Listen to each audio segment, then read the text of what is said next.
So good evening all, and welcome to the June 17th meeting of the Growth Planning Committee. We'll start off with introductions of members. Tom Smith. Jane Evelyn. Dan Saunders. Paul Hogan. Ann Martin. Nadia Crockett Current, support staff. Do we have anybody on the line today, Mike? I can't help from here. Okay. All right.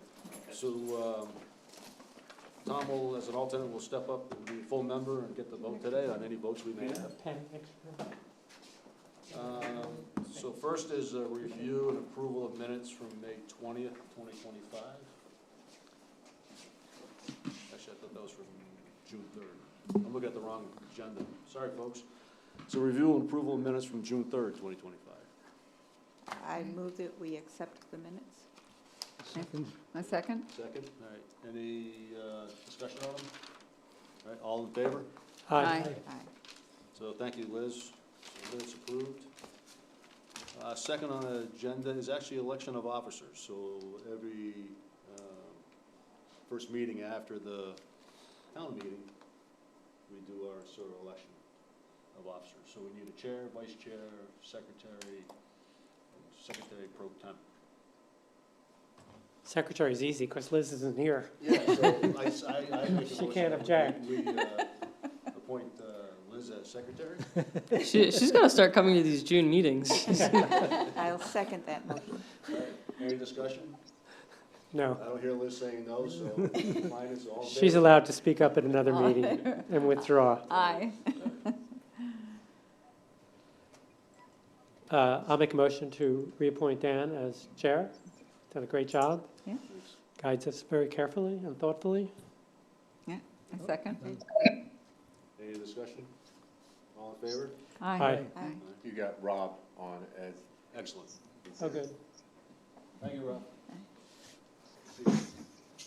Do you hear me? Yeah, can hear you. Thanks for All joining. right, thanks. I recommend Paul for vice chair. Make a motion. I move that Paul be vice chair. A Second second? discussion, all in favor? Aye. Aye. Jane, you want to be pro temp again? Is that what I am now? Yeah. You can take the minutes when Liz is here. Okay. All right. So I'll make a motion that Jane will be secretary pro temp. Sure. Second. Any discussion? All in favor? Aye. Aye. All right, great. So it's the same slate of officers. All right, so the next on our agenda, so we're moving right through. So the final review for the potential language for agritourism in the land use ordinance. So I was hoping that we could actually, I should have thought of this when I drafted the agenda. I would love to just roll that into our regular land use review now. We'll just review it with everything else. In the context of where it would Yep. fit. Okay, So we won't give it a special review anymore. Sure. It will just be reviewed as part of the overall omnibus changes that we're bringing before you guys. okay. Okay. So what we should do, and it was historic what we would do, is even if we were making a change, at some point, when we're ready to say, this is what we're sending, we have to do a review and we would vote on it, it's consistency. Yes. And I think that's important. So, yeah, so that will be, I think, I guess if you would like to just move to put that into this, we Yeah. certainly can. But tonight is not to vote on whether or not to send this to the ballot. This is just, we need to, by Friday, we need to give Tracy and Lori just a broad idea of what we are thinking of bringing to the ballot. Sure. So, there's no, no official voting tonight on anything getting sent for finalized language or anything, just a broad, we just need to give them an idea of what we are planning on sending to the ballot for November. Okay, so we will combine then Agenda 3 and Agenda 4 into one, Perfect. which is Agenda 4, for all those who don't see this, it's a high-level overview and discussion of the proposed omnibus land use ordinances changes for November, which will then show on. Yep, so I'll Screen. pull those up. And just a refresher, Mike, can you? whatever we vote to send goes to Board of Can you Selectmen give me permission to? for them to approve? Is that how this works? Yeah, so I've only been through one cycle, so I'm trying to remember. So you'll vote. I think it then Yes, I think then it goes to the select board and then probably back to the attorney. And then you guys do your joint public hearing with the planning Right. board and the select They have board. to. And then, yeah. So yes, the select board has to approve them as well. Thank you.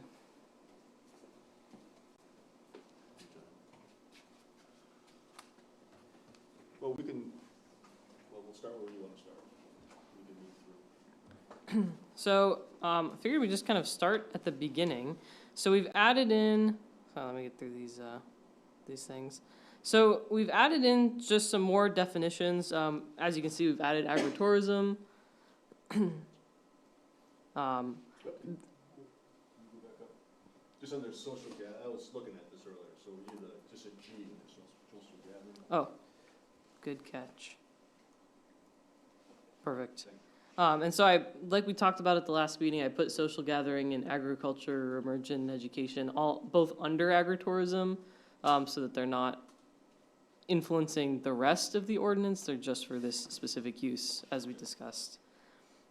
This, for aquaculture, is not actually a new definition. I just noticed that it was alphabetically out of order. And so because it's tracking changes, it tracks it as new. But this is not actually an addition. It's just as moving it to where it's actually supposed to be. You can see the exact same thing is crossed off down here. Attendee. Which was that, agriculture? I didn't. Aquaculture. Oh, sorry. So we already have this exact definition for aquaculture. It just was after area of special flood hazard when it should be before. Correctly placed. Yes. We have some some further definitions that you guys may remember from when we did this in, through November through kind of March of this past season. We had put some definitions in that are in accordance with shoreline zoning and Maine's state guidelines. So we can certainly dig into those in more detail later, but for now I think we'll just kind of keep breezing through. I'm not looking at the screen, I'm looking at my screen. Sure. Attendee, does that definition work outside the context of this particular ordinance? I think so. I can't imagine why it wouldn't. And, if there's something that Just seems. needs to be caught, certainly as we continue to go through, we can sort of evaluate and so forth. But I think that it fits fine into the rest of the ordinance as well. I guess where it meets the shoreline zone, that's maybe a bit unique, right? But the rest of it And would be, I would think, associated with a stream anywhere, right? oh, I see. Yeah. So we just have some language that is in shoreline zoning that we don't have in here. So a lot of these definitions, like this Bureau of Forestry one, you'll see, it's just we don't have it and we should, but it's not really changing anything. Some of these do definitely change things, but some of the definitions are just things that we really should have in here for state agencies and helping with that. So change again, shoreline zoning, just changing some definition. So these ones, we've added some definitions for cooking facilities, kitchens, and kitchenettes. This comes up actually quite frequently when we're dealing with dwelling delineation, basically. Our ordinance currently states that a dwelling has permanent cooking facilities, but we haven't historically defined those, and so sometimes it's kind of a murky gray area. Is something a dwelling unit? Do the cooking facilities count as permanent cooking facilities? Can people have things like toasters and not have it be a dwelling? So we're trying to clear this up with cooking facilities, and we've added also a definition for kitchen and kitchenette. Yeah, I think we did review many of these, right? Right. Yes. So a lot of these, I would say even maybe most of them are just, we're bringing back what we kind of put to the side last time, and because we ran out of time. And Right, so these are things that we didn't put forward to the last, yes, that's correct. Right. I remember having a discussion about that. Yes, for sure. Yep. And here's event staff. In fact, we visited. Okay, that Zoom, that's that, And the event staff, that's separate from the attendees. Yes. And because we did decide last time to leave them separate because it's helpful to just be able to clarify, even if it feels a little bit redundant. Farmers market, everyone's favorite topic of this particular ballot. So we you know, we've heard the growth planning committee, we would like to make farmers markets, you know, more encouraged if possible. So you have a section on that, I other than defining it? yes, I believe there's a section farther down. Okay. Gail and I definitely have been discussing it.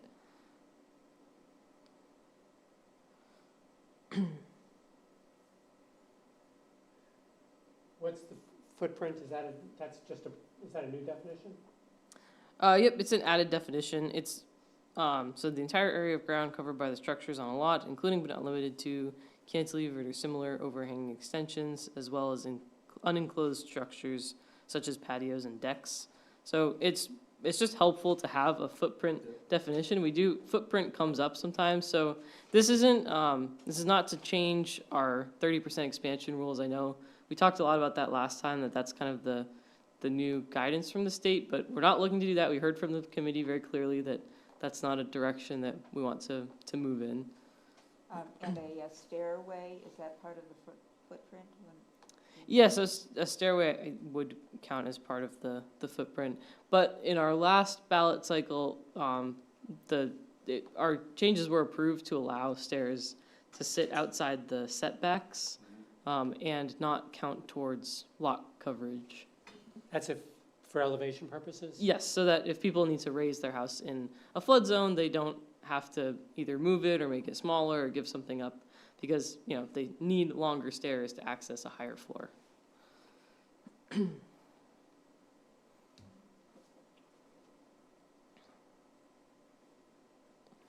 So a lot of these are just cleaning up language a little bit, where we've noticed that language either isn't efficient or isn't, you know, is not as clear as it could be.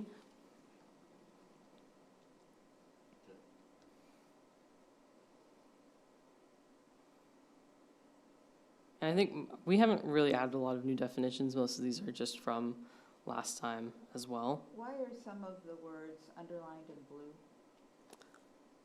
Oh, those are just if Word has a grammar suggestion. Oh, So it's just like an AI, they're That's reading. Microsoft helping you out. Yep. And here's kitchen and kitchenette.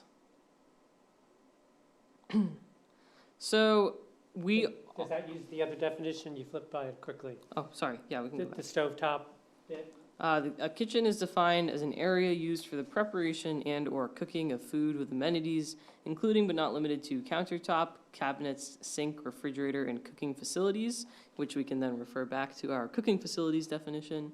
Kitchenette is defined as an area for the preparation of food with amenities, including but not limited to countertop, sink, refrigerator, cabinets, microwave, and plug-in countertop kitchen appliances. So this is, you know, we're aiming to take a little bit of the confusion out if somebody has a kitchenette. That is its own definition, so we're not, we're not trying to classify something as a kitchen that really shouldn't be classified as a kitchen, but also is distinctly something. So if you have a kitchenette, that doesn't mean you have a dwelling unit, Yeah, which must be properly licensed yes. or established. Well, you know, So, for the record, things still should be permitted and licensed, yeah, but they're it's, permanent. Wasn't this all around the rumor? yeah, so we've had a lot of confusion around the rumors license. People were Mhm. putting kitchenettes in bedrooms, Right. which wasn't allowed. Yep. So we are, so this livestock definition is important. We are planning on putting some regulation in regarding like keeping of personal livestock. Not banning it, that's not, first of all, it's not allowed by state law. You know, we have our right to food laws. But we can restrict it a little bit and make things either a conditional use or something that needs to be permitted by the code officer. You know, look, we currently don't have any regulations. People can have pigs in Dock Square if they'd like to, and we think that that's not really what people would like for Kennebunkport. So certainly farm and forest, you know, keep everything as much as you'd like, but for some zones like Dock Square or those very densely populated, mostly like the densely populated zones, we think that it's wise to do a little bit of limitation on what people can and cannot have. Have we had complaints? We haven't had anybody try to put pigs in there yet, but, you know, there's no reason to not get ahead of the situation. Is there a parentheses, is there an end there after peacock? Or is that, I'm trying to see. After. Yes, there is a Okay, parenthesis after I was wondering peacocks. Where the Where the beginning, beginning of that paren okay, is. okay. So that should be deleted. 'cause it So doesn't- there is a beginning There is a beginning. Where's the after beginning? fowl. Oh, way up there. Got it. Okay, great. Let me try to zoom in a little bit here. Thank you, I could not see that. Two, yeah, in front of two include, okay, I see. Is that better? Easier Yeah. to see? No, that's okay, I am having some trouble with my eyes tonight. So, okay, Well, thank you. also zoomed. Also a little difficult. If you guys need to, you can come around to the other side of the table so that the mics can still reach you. I did get an actual comment from a resident. I didn't realize anybody watched our meetings, but I got a comment and they were enjoying seeing the process, but they did say they sometimes have a hard time hearing us. So I think if we can do our best We to, should move the mic, make sure we turn and move. Yes. Speak Okay. to the so mic. just make sure you're speaking to the mic if, Thank wherever you. possible. Sorry, Remind yeah, us. thank you. So the lot coverage, we have already updated that to not include stairs, so we do need to go through, we've been adding a lot of stuff. There's some things that we still need to edit to make, clear that they've been accepted.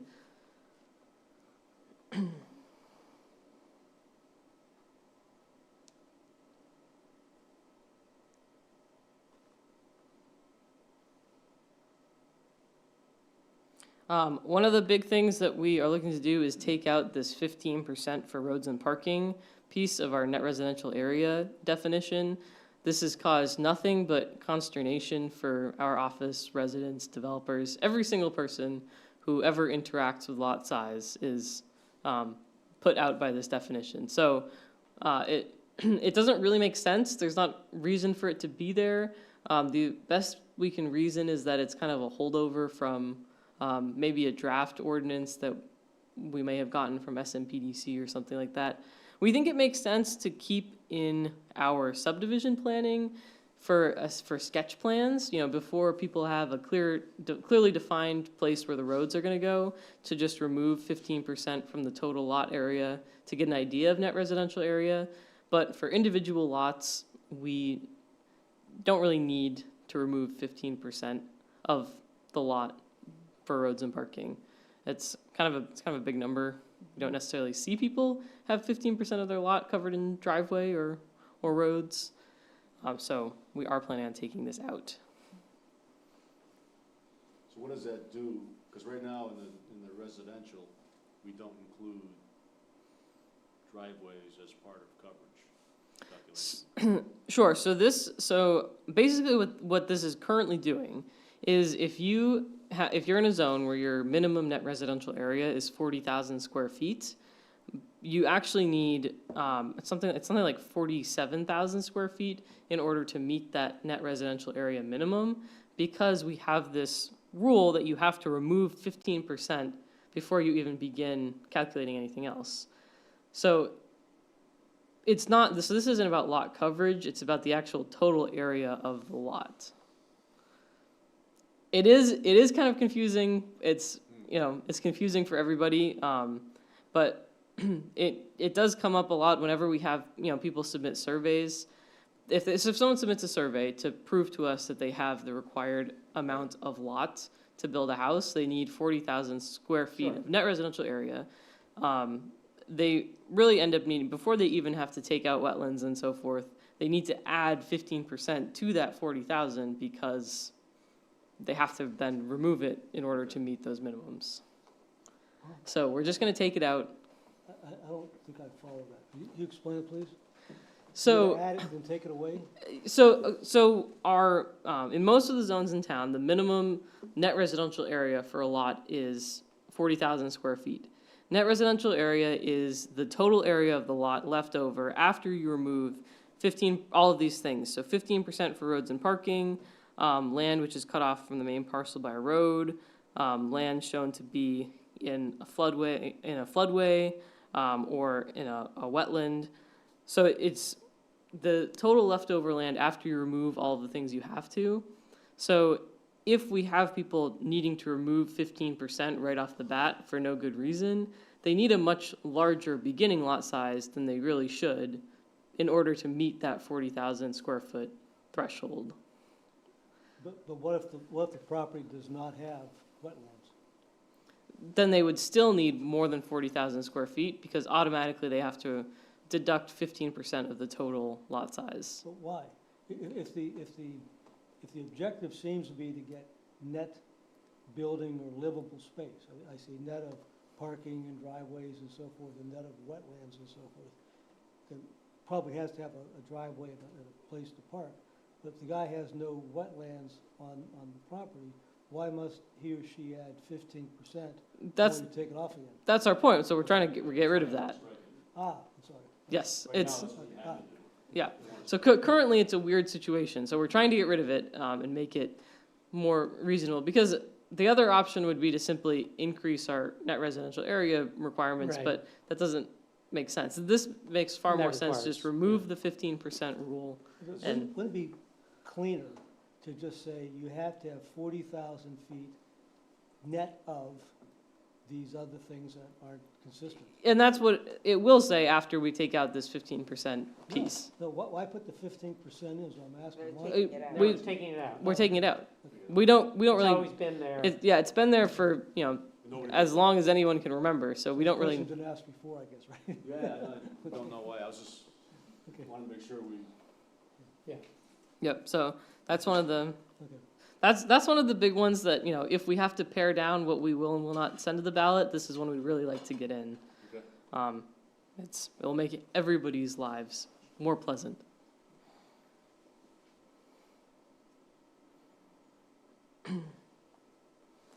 So this is a definition for non-commercial keeping of livestock, which we don't currently have, and that leads back to our definition for livestock. Currently, the only regulations we have are on animal husbandry, which is defined clearly as commercial keeping of animals. So, as I said before, we currently don't regulate anything other than commercial animal keeping activity. So, Why would we have to regulate non-commercial? Or are we just saying, because we would like to add some regulation to prevent, if somebody, let's say two people live in, I don't know, some tightly packed area. We don't have a lot of residential in Dock Square, but if you imagine that two of those, buildings that are right next to each other in Dock Square, two people live there. If one of them gets in a spat with their neighbor and decides, I'm going to get 10 pigs and put them in my backyard because it will make my neighbor mad. Not that, that's what people would do, but just, there are some things that we don't necessarily want kept everywhere in town. So, we are not looking to prohibit completely, but just some regulation. So somebody has 2 chickens and they have a little stand out front, and when they have eggs, they sell eggs at $5 a dozen in the ice chest, and you put your money in. I would say that's animal husbandry, because it's commercial keeping of livestock. I think it gets a little. Okay, well, I have to see what you're going to do with this Yeah. before I would make a comment. yeah, So To the. me, a de minimis, Mhm. if you're going to start regulating, there has to be, to me, that's non-commercial. But again, I Sure. haven't seen the ordinance that tells Sure. you what you're going to. Yeah, we're still just in we're still in We're still in definitions. So definitions. Let me raise another wordsmithing comment about this keeping of livestock. What I think you're saying is that this definition, keeping of livestock for non-commercial purpose of food generation and so forth, that's what you're using to define this particular paragraph here. Then you say this definition does not include therapy, emotional support, or service animals, okay? Excepting miniature horses, which sounds to me like miniature horses are included. If the exception, you list these exceptions, then you say excepting miniature horses, that puts miniature horses back in the game. That's a good note. I expect that Galen lifted this definition from somewhere else, so I'd be interested to see where that language came from. I'm sure that he has a reason for putting it in there. I think he is coming tonight, so maybe we can bounce back to them with him, but I'll put a comment on there. Yeah, I'm I saying- saw that too, and I said, yeah, it's putting them back into the regulation. But it's non-commercial. And why are they treated differently than the rest of the emotional support service animals, Yeah. which are protected by? Because they're big? I think it's because of their use, that they're providing support. Therapy, Well, therapy. But then you've got, and so do big horses.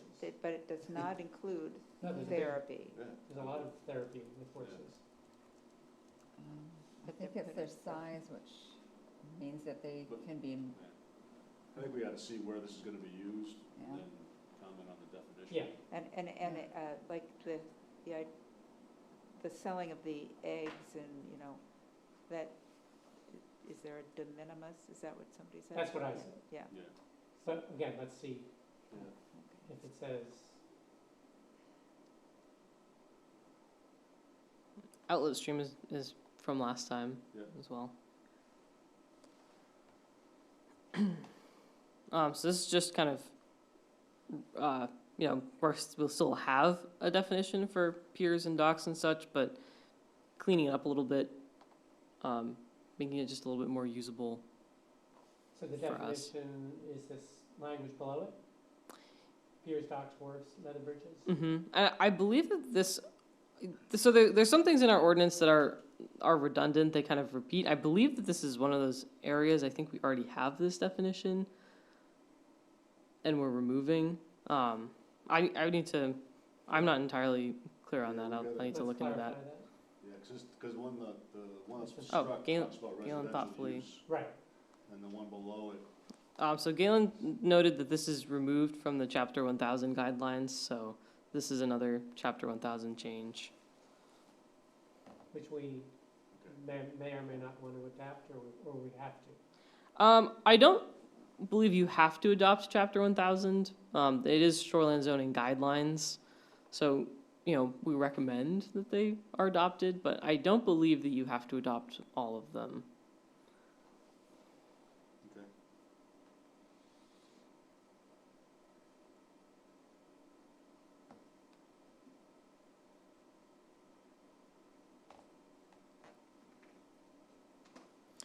We also are looking to add the floodplain into shoreline zoning. Currently, it's its own separate thing that is resource protection. And so they we would not be taking it out of resource protection, but they would overlap. Currently, so sometimes we have something that's in the floodplain, but not in the shoreline zone, which is kind of an odd situation. And really, they should kind of have to meet the same standards. So basically, this will just ensure that properties in the floodplain also are having to meet the impervious surface regulations and so forth that properties in the shoreline zone need to. Well, is it in the state of Maine shoreline zone that resource protection is a subset of shoreline zone? That's a good question. I think that's where we got into a thing in a discussion about the, That's all. vernal pools and so forth, and putting it in the resource protection, but those were outside of the shoreline zone, so I had a concern that we're bringing shoreline zone into those areas and have some unintended consequences of that, so. Okay. That's why I was suggesting we come up with a different name if we want to look at that, Okay. vernal pools, so. That's the way, when I remember reading it, that's what I thought, so we should just check that, because it may be covered just by the definition. And you're saying the definition in the And states? resource protection. may be Okay. covered, because it's within shoreline zone, period. Okay. We should check.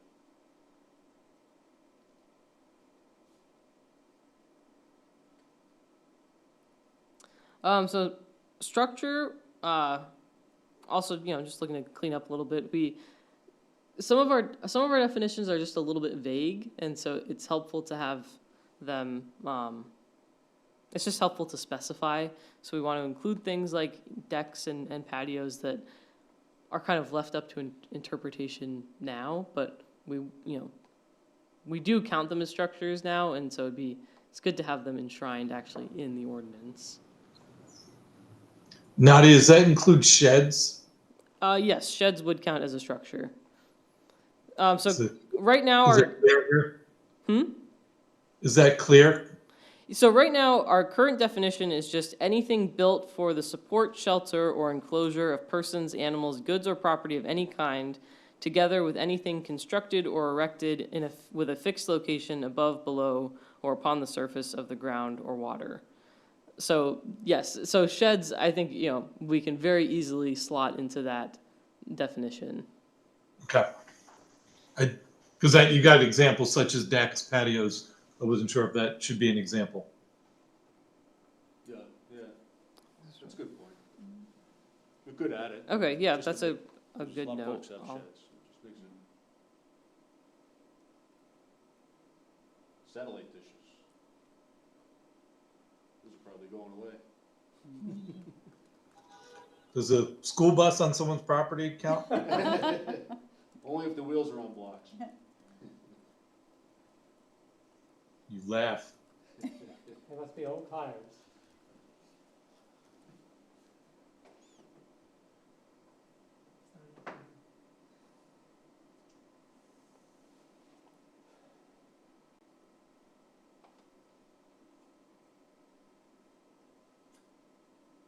It's another shoreline zoning definition.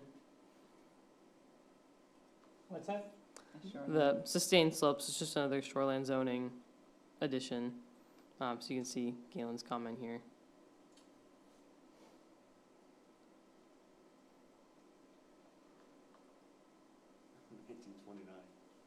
Yes. So vernal pool, I think we went around a few times last time with our vernal, probably not, I don't think our vernal pool definition, but our vernal pool regulations. I think that the definition is, Did we have a definition Pretty- before? we did not have a definition before. So this is adding a definition for vernal pool. Can we block, so we can read Oh, it? sorry. Galen's count, thank you. So this is, from Galen, is just a missing definition from our ordinance that is bringing us into line with our comp plan strategies to protect vernal pools. It's hard to protect something we don't have a definition for. Right, great. Helpful. Hold on, I didn't finish. Sorry. So we talk about protecting vernal pools. Yep. And how do we do that? So we'll get into that later down. Last time we went around with this, I remember we had a lot of discussion about the Biddeford Kennebunk vernal pool complex, of which Kennebunkport has many, many vernal pools. And treating that as its own protection district, basically, if you want to fill in one of those vernal pools or somehow impact one of those vernal pools, needing to navigate those specific regulations in that case. I think right now, there's only state regulations associated with something that's a Significant ones. significant vernal pool. Yes. Which, there's only a So couple, I this is think, just that a have been definition? identified, yeah. Yeah, this specifically is just a definition.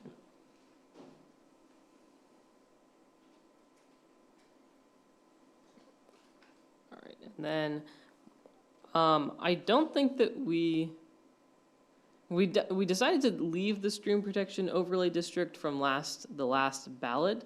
I don't remember if we decided that you didn't want it at all, or if we decided to come back and revisit it. So certainly something we can, we'll discuss as we move forward.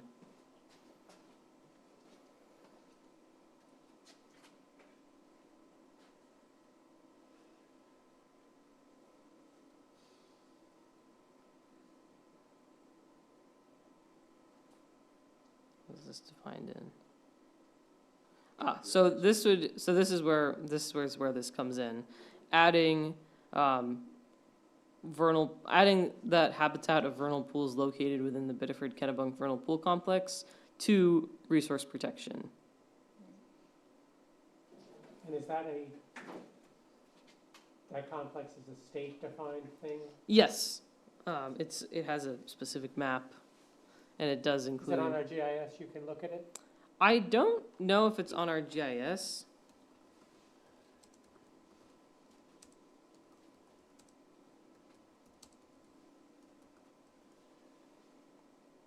I think they, hopefully, they say they changed it to Kennebunkport. Originally was Biddeford Kennebunk, and none of it's in Kennebunk. Right. There's, If they changed it. the PDF is called Kennebunk, but Mhm. the, So it is. So this is from Maine.gov. So it is a state thing. So it's most of Kennebunkport. Yes, there's a lot of yes. So, Most of Kennebunkport is in the Biddeford Kennebunkport Vernal Pool Complex. As I'm sure you guys are well aware at this point, Kennebunkport is either wet or ledge, so we've got a lot of vernal pool activity.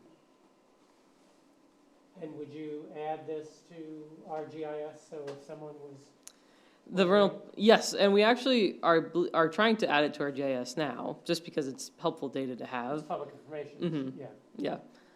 Yeah, sometimes it takes us a while to get things onto our GIS. Somebody has to build those maps and put them Right. in. But yes, it is already on the roadmap for being added to the GIS system.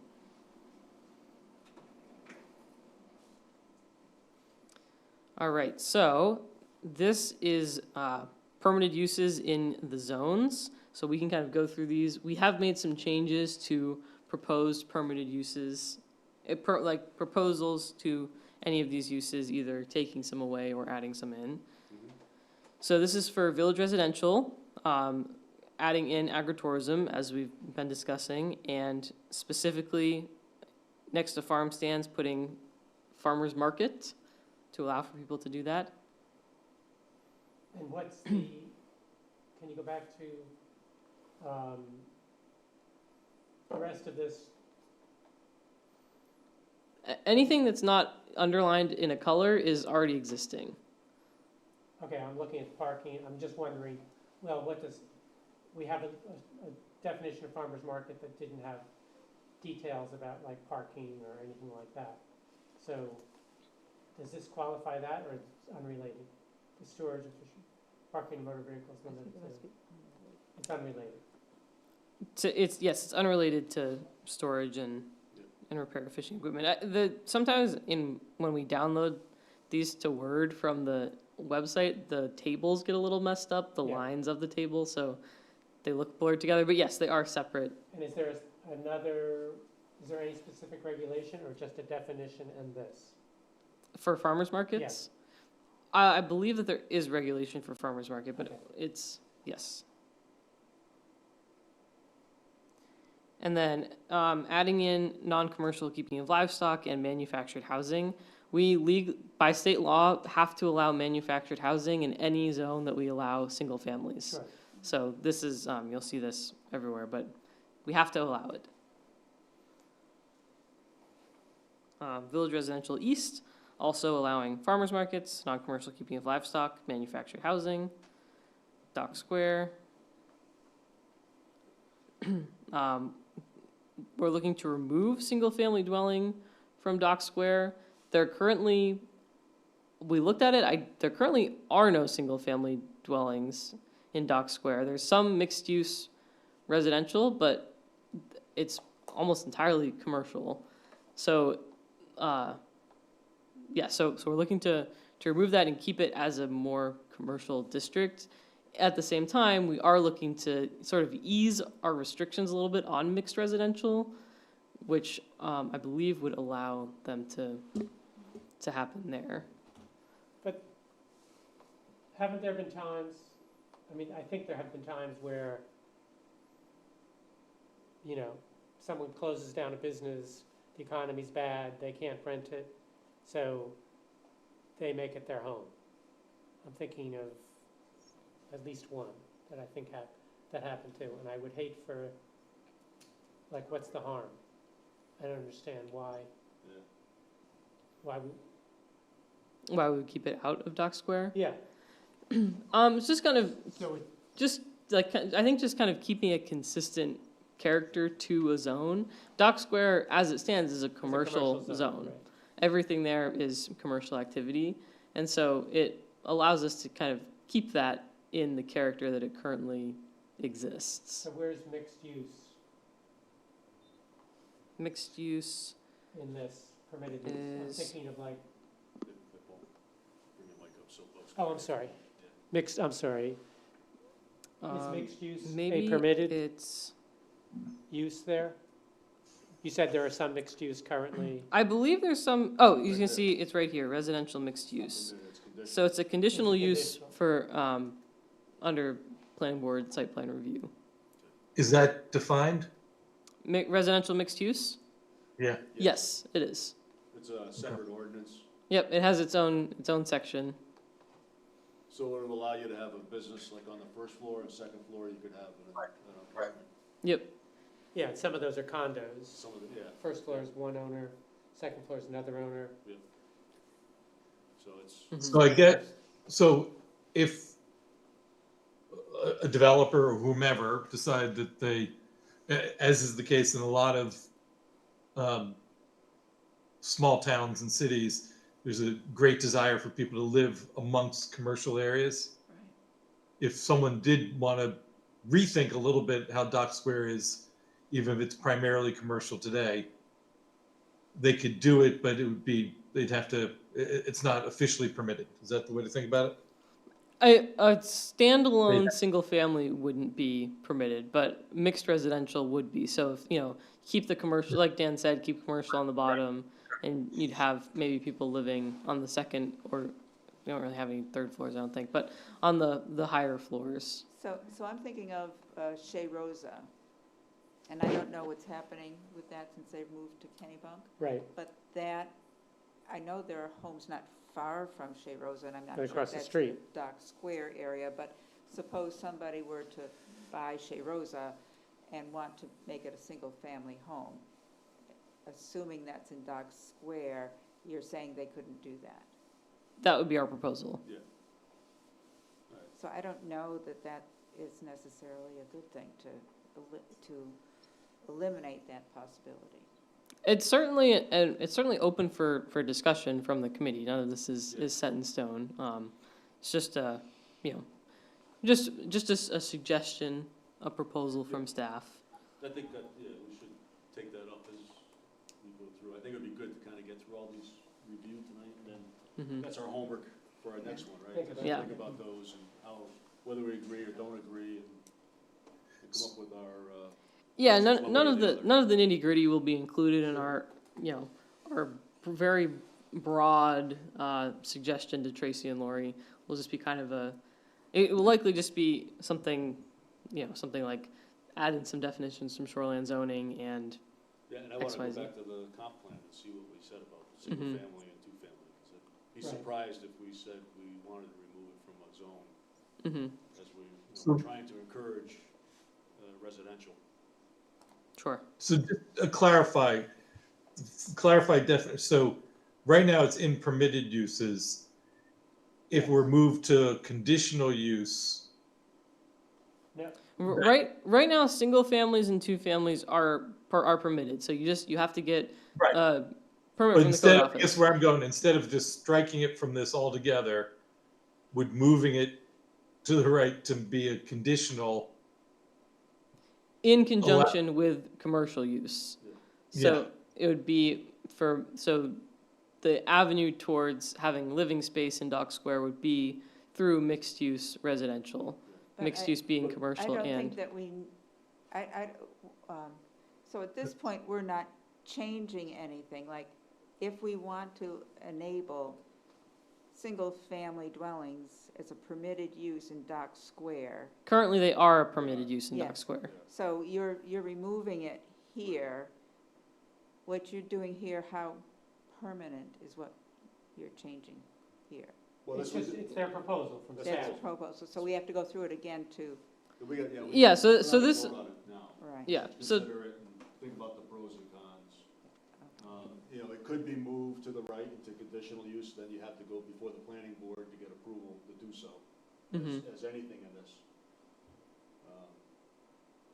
So, we should just verify against our own thoughts, of course, and then also what we said in the comp plan, which Sure. honestly, I'd be surprised if we would have struck that.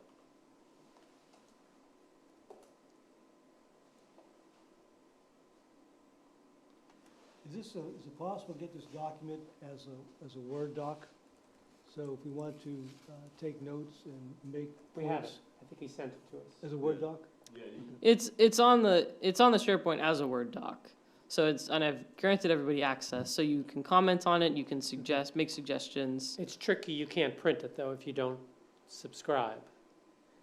Sure, if you'd like to print a copy, I'm happy to send you a Yeah, PDF you or can- something. I actually saved those as PDFs, so I could print it. Right, that's what I've done too. Yeah, I like to make my comments on paper, not. If old school. if anyone's having trouble viewing the document, please come into the office. We can work it out. We've gone through this with the planning board as well, and usually we can figure out what the issue is. It's just helpful for you guys to see. Galen and I will keep editing and adding suggestions as we get feedback from the committee, and if we have anything else that just any small changes that need to be made. So it's helpful for you guys to be able to see an updated copy, but certainly it's better for you to see anything than nothing. So if you're having trouble, let me know, or if you need to see a regular Word doc. I have to We admit, can even make- though I'm a bit old school and I do like it, obviously this is more efficient. I remember, Warner walking in with a box full of paper copies, the 80 pages per person handed out, and extras for the audience, so Yeah. Wow. it does add up. Although it was supporting our paper mills. That's what changed. All right, Cape Arundel Zone, adding multiplex in for conditional use subject to site plan review. Farmers markets, same usual things.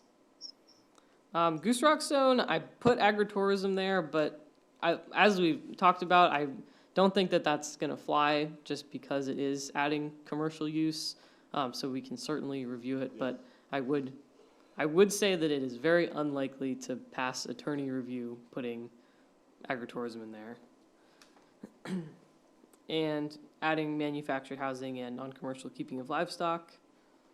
Did you put And you farmer's didn't put- market in? I'm You sorry. didn't put farmer's market here? In Goose Rocks, Yeah. same I- reason? I believe that it would still count as a commercial use, so I don't think that we could add that in for Goose Rocks. Let's, why don't we just put it there and find out? Yes, Sure, please. I'll make a comment here. Because it's maybe, need to understand, it'll help us for clarity. Sure.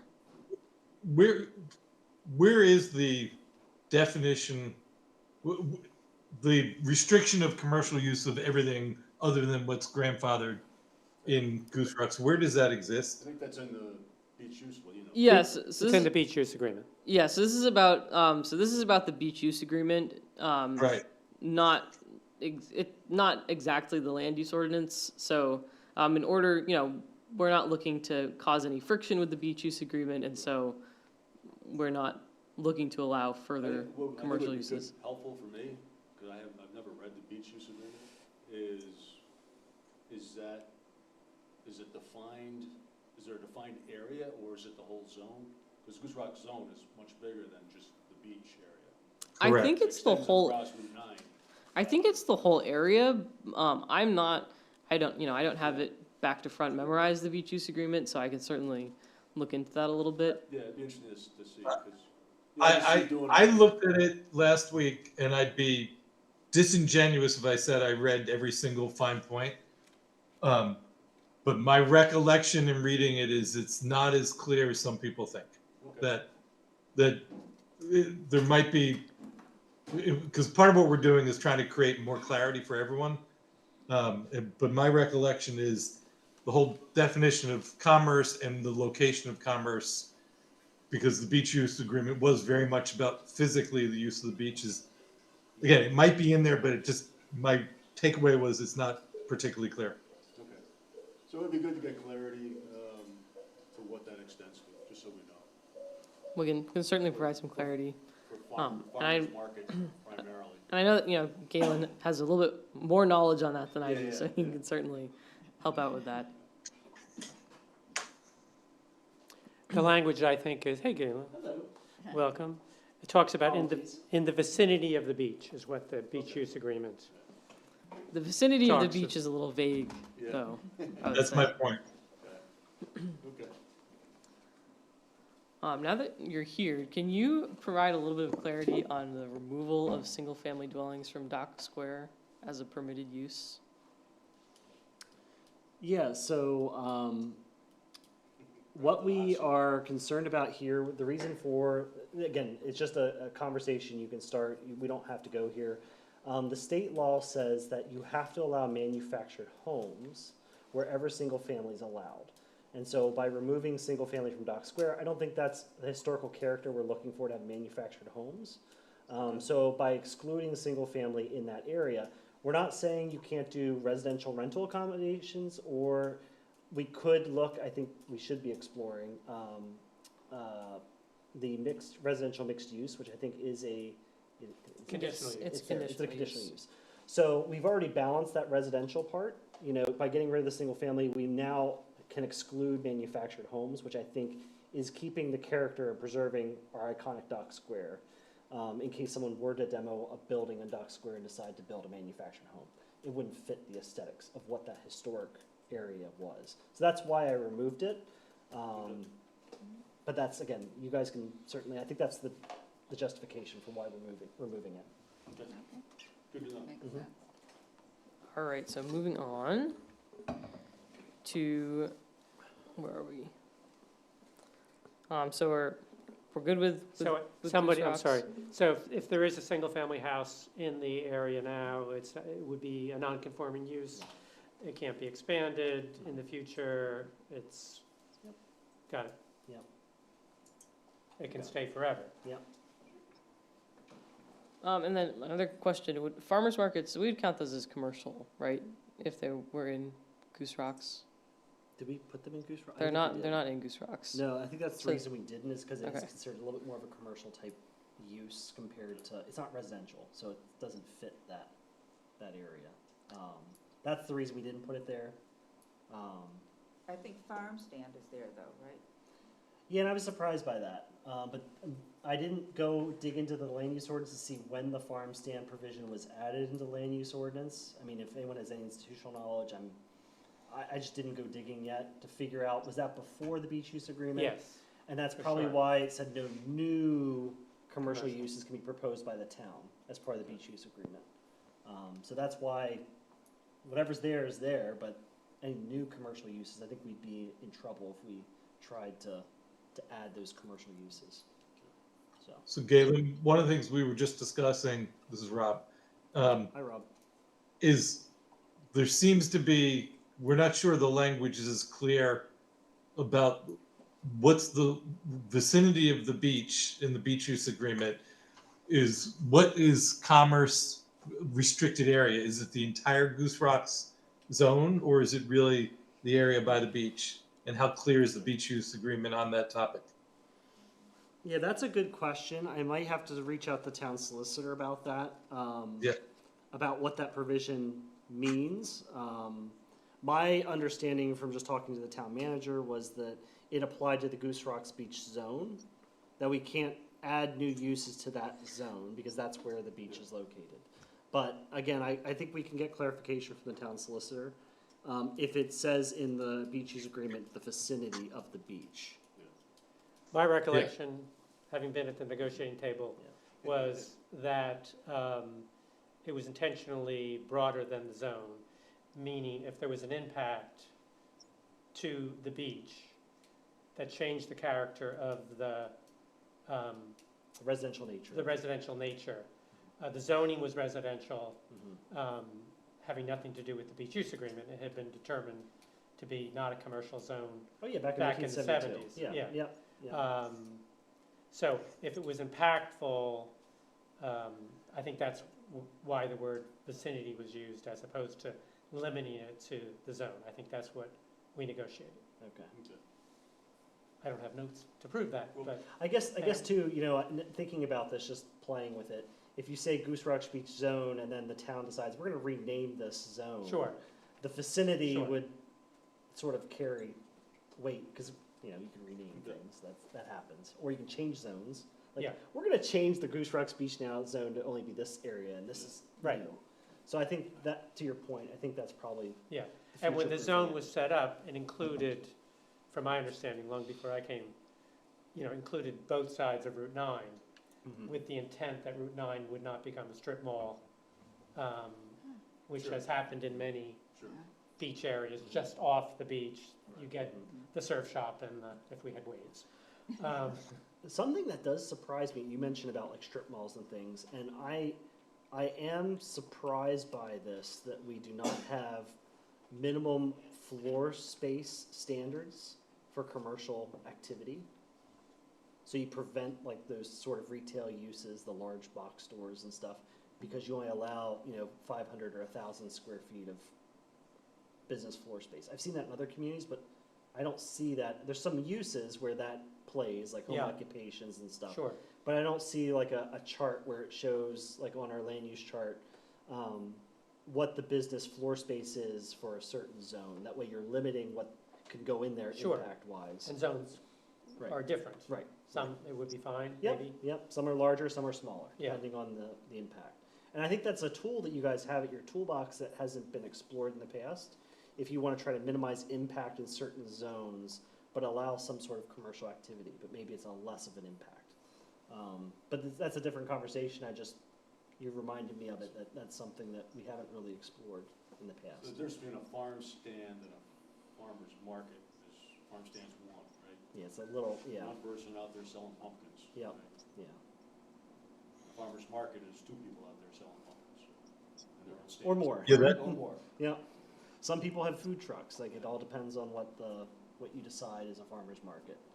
I've seen a lot of successful ones, and it's a great community gathering space. And Yeah. it happens once a week, and, Yeah, relatively low impact. yeah.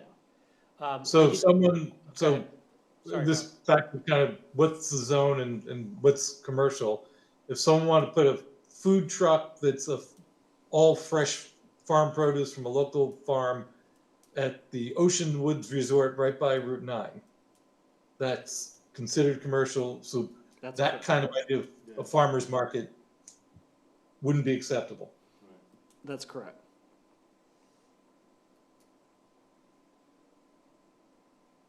Okay. So Yeah. this piece,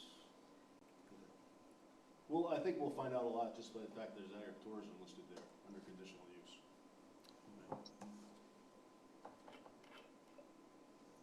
So the solicitor gonna look at that and see whether that's, because there is agriculture allowed, right?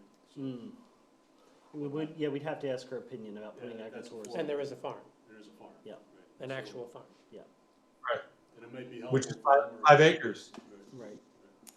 Okay. the minimum. 5 acre is. Yeah, and 5 acre that- farm. That is in the, Goose Rock zone. it is in Yeah, it extends to the town line, I believe, Mhm. right? Mhm. To Bedford, To pass you know, along. along the water. And it might be that we get feedback from the beach advisory committee too, because I don't wanna run afoul, and Oh, yeah. everyone absolutely. needs to agree, like, okay, this is not something that is going to Sure. cause an issue. But we can certainly talk to the town solicitor about that. And that Wolf Farm, I is guess- that's in the beach zone? Wolf, Yeah, yes, that was also. Well, would it make sense, because I could imagine a farmer's market down, like if the Goose Rock Beach Fire Company wanted to hold a farmer's market. Exactly. Right, it's a pretty easy area to get to. Mhm. yeah, I could see that being advantageous for the people of Mhm. Goose Rocks. Yes. If we're gonna ask them about agriculturism, do you also ask them about that? I don't wanna go like Yeah. 3 times to the Oh, yeah, well. we can Yeah. ask them, Right, so, yeah. Please. I agree, I think it ought to go through the folks on the Under- beach committee, right? They ought to have an input.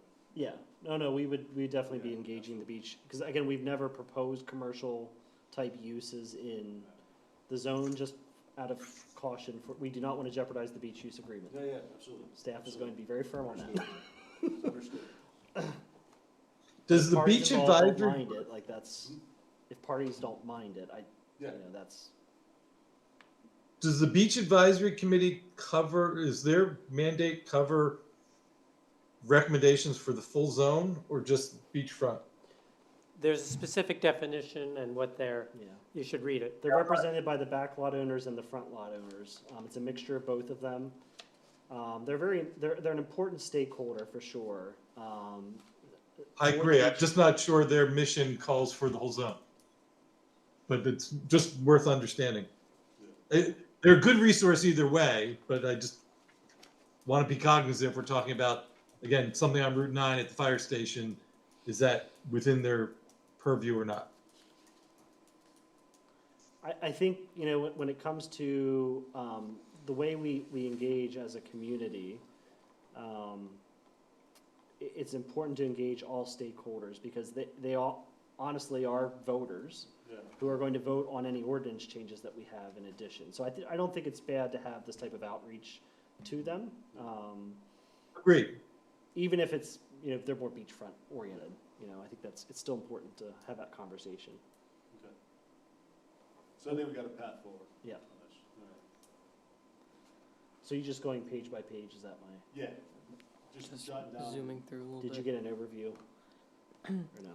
Yeah, I gave a very, very broad overview, so, you know, if you want to zoom in a little bit, that's certainly fine, but, basically just covered, a lot of these changes we've already talked about, Yep. and then some of them are just adding a little bit more specificity or something that's come up in the past couple months. in the definition that we flipped through on farmer's market, did we include food trucks in that definition? Or we didn't, or it's covered in the regulations, or it's not? Oh, that's There are a often good food trucks at question. farmer's markets. Not, well, Yeah, I mean, I see them. what's a food truck? Somebody, Food truck is not included in the definition for farmer's market. Go up again. Do we have food trucks anywhere? Gathering of vendors. no, we don't have a definition to allow food trucks. So Right. retail We don't sale have of a- their. And I know yeah. that was something, I think in the comp plan, if I remember correctly, that we wanted to explore how we wanted to possibly explore looking at how we can add food trucks. Yes. Because we know it is an emerging thing, and there is some contention because during COVID, people were using parking spaces for food truck vendors, and so like, what's that balance to taking up parking that was for visitors and how that would all work? So, I mean, that is an easy way to do it. That's a temporary thing. It's not a full-time. The concern was in certain communities, they would do it every day. Like they Yeah, would like do in it- Portland, they Right, have right, spots that they yeah, lease out for Right. food trucks along Yeah. the eastern Well, province. yeah, across from Bentley's, they do that. yeah. Sure, Yeah. yeah, that's a new one. And you might get some feedback from your restaurateurs, which were kind of felt that was competition when they have brick and mortar. And Sure, the pros to that were that, you know, food trucks are usually the startups that eventually do go to become restaurants. I had one up in Aroostook County Absolutely. that they did it, food truck, and Sure. the seafood, great seafood, they became a brick and mortar store. So Sure. it all depends on. very Yeah, common. Sure. So do you guys want something added to farmers markets to allow for food trucks, or? I would say farmer's market could include that, but it would seem to me there should be a separate, you know, you could see on a Wednesday night at the school, for example, you might allow food trucks to come in, or a night where we can't get reservations, which is most nights during the summertime. Food trucks, you know, are a good thing, or you have concerts in the park there. Paul, would you make that conditional use then, instead of permitted use? So it doesn't get out of control? I mean, it depends what regulations you have. Yeah. Yeah. Do you have Right. parking? Do you have, how often, you know, the kind of stuff we went through on. So then you have to define what a food truck is? Well, I think. Yeah, we would have to the define. use Like a of- food truck Yeah. park or whatever we should look at Arundel's. Arundel has a good one.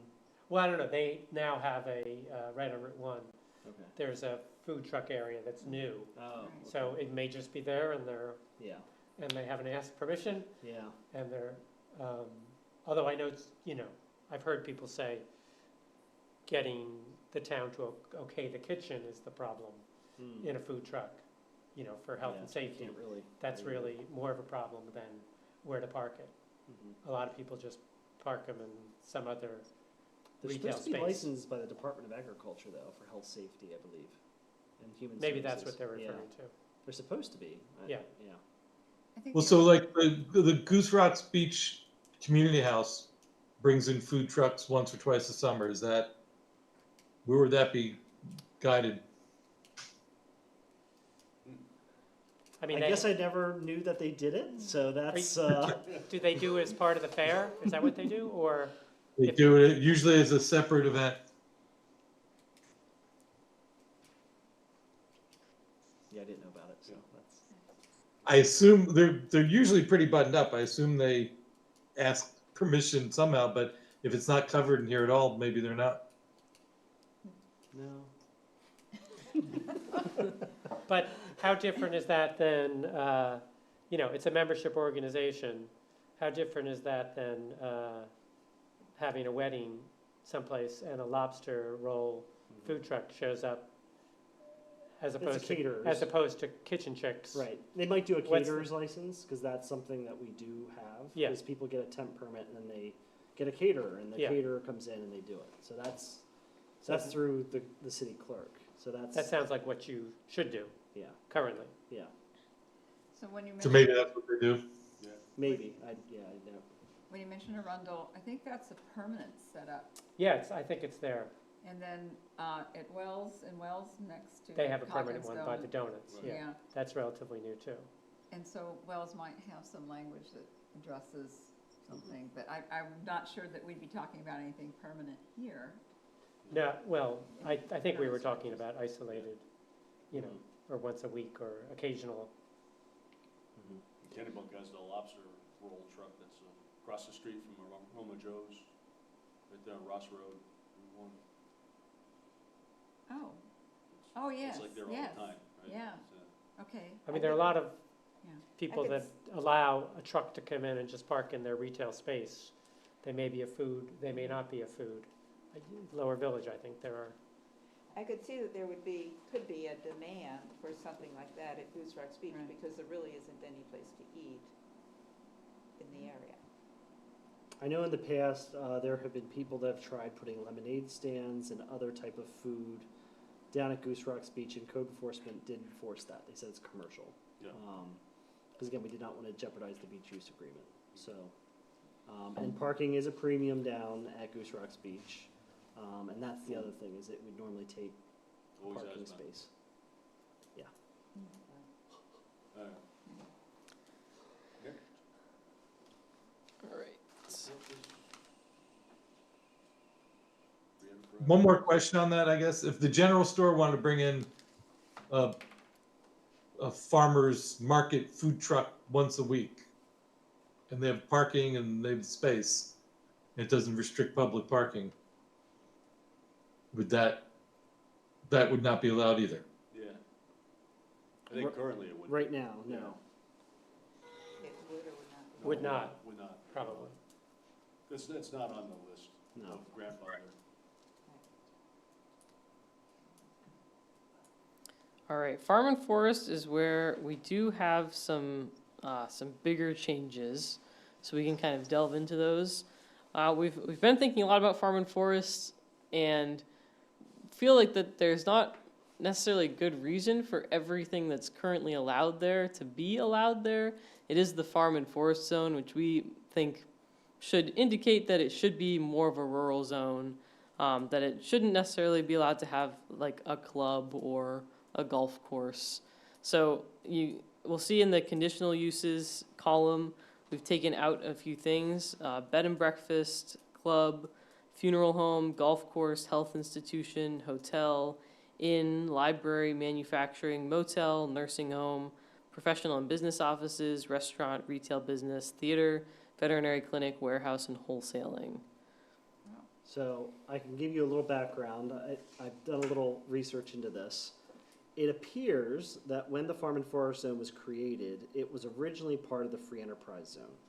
And so what they did was they separated it. They created new acreage standards of 3 acres versus the 40,000 square feet acreage for the Free Enterprise. And they just duplicated all the uses because it's very similar.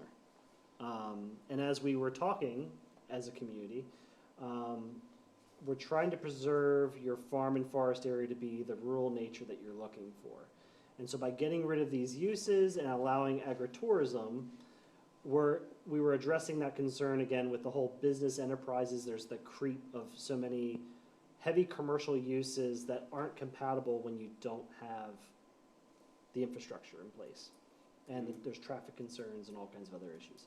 So we're trying to balance that the commercial uses are going sort of where the infrastructure exists in the free enterprise zone, where your transitional zone is, but you're preserving your rural character of your town. That's the intent behind this, is try to get things that are not directly related to the land out of those areas. It doesn't mean that people can't have home occupations. They certainly can still do those. But that's a balance. They're employing and they're working in the residence. It's not a commercial endeavor. So I think we're trying to re-envision a Kennebunkport where you have a distinct rural character and your downtown where your commercial activity takes place. Is campground in there? It is in there. As And I was struggling with that one. It is there, because of course, when this was written, right, a campground is not what we see today. yes. What we want. But you also noticed that there was a hotel use in Yeah. this zone. And motel, I think there was motel too, if I remember Yep. correctly. So there were there was other lodging uses that some people have playfully worked to their advantage. And I think by us slimming what that is and trying to really redefine what a campground is, maybe that would help alleviate future concerns. Because I think we know what a campground is. And I think we need to button up that language. So do we have a definition for campground? We do. Yeah. And we also have performance standards, but I didn't go into the performance standards yet, into that, but we might want to look and see Yeah. what, Because I'm sure most people would have no problem with, there you go. An area or tract of land to accommodate 2 or more parties in temporary living quarters, including but not limited to tents, recreational vehicles, or other shelters. so that allows park homes, Yeah, the other shelters. which are huge and could, would be as dense as Dock Square, much more dense than Dock Square, I think, potentially. when you see other shelters there, I think that's where you could have had a little bit more prescriptive performance standards on the size of what they are, because when I do know of state parks and I camp a lot, so I go to a lot of campgrounds. They have some of these shelters that are not insulated. They are one studio, less than 200 or 300 square feet. It's for the bare minimum. It's a bunk beds, and it's not glamorous in any stretch of the imagination. No separate bathrooms. You have a communal bathroom you have to go to. I think we could be more prescriptive and keeping that what I think a campground should be versus someone can make a cottage that Yeah, makes you feel like you're Four-bedroom in a- cottage. yeah. with a sleeping porch Yeah. that's as big as the house. Right. So I think we can do a better job prescriptive wise to make that But work. for the entire town, Yes, because that's what a campground is, right? I mean, that's That's the idea. the idea, right? We want to promote people to sure. camp more rustically and enjoy nature Nature. than, Yeah. yeah. It's not a resort. No mattress. You can have mattresses, 'cause, I know there's, Rough it. there are people that, I personally, backpack and do all that stuff, but, there's people that they need to have an air mattress, they need to have some kind of mattress, and I get it. You gotta wean them into the camping experience, so. But we can make it a little bit more rustic for them, And you removed nursing home. yes. Again, that just doesn't fit where the infrastructure is. I think there are other areas like the village residential areas and your free enterprise zone where it makes sense to put, especially where you're closer to transportation too. Having a nursing home out in the middle of Kennebunkport country is not, I don't think, a good planning exercise. Well, we certainly don't have the infrastructure out there for something like that. No. But I was just thinking the log cabin run, part of that's farm and forest, if I recall correctly. So, but most of it is residential.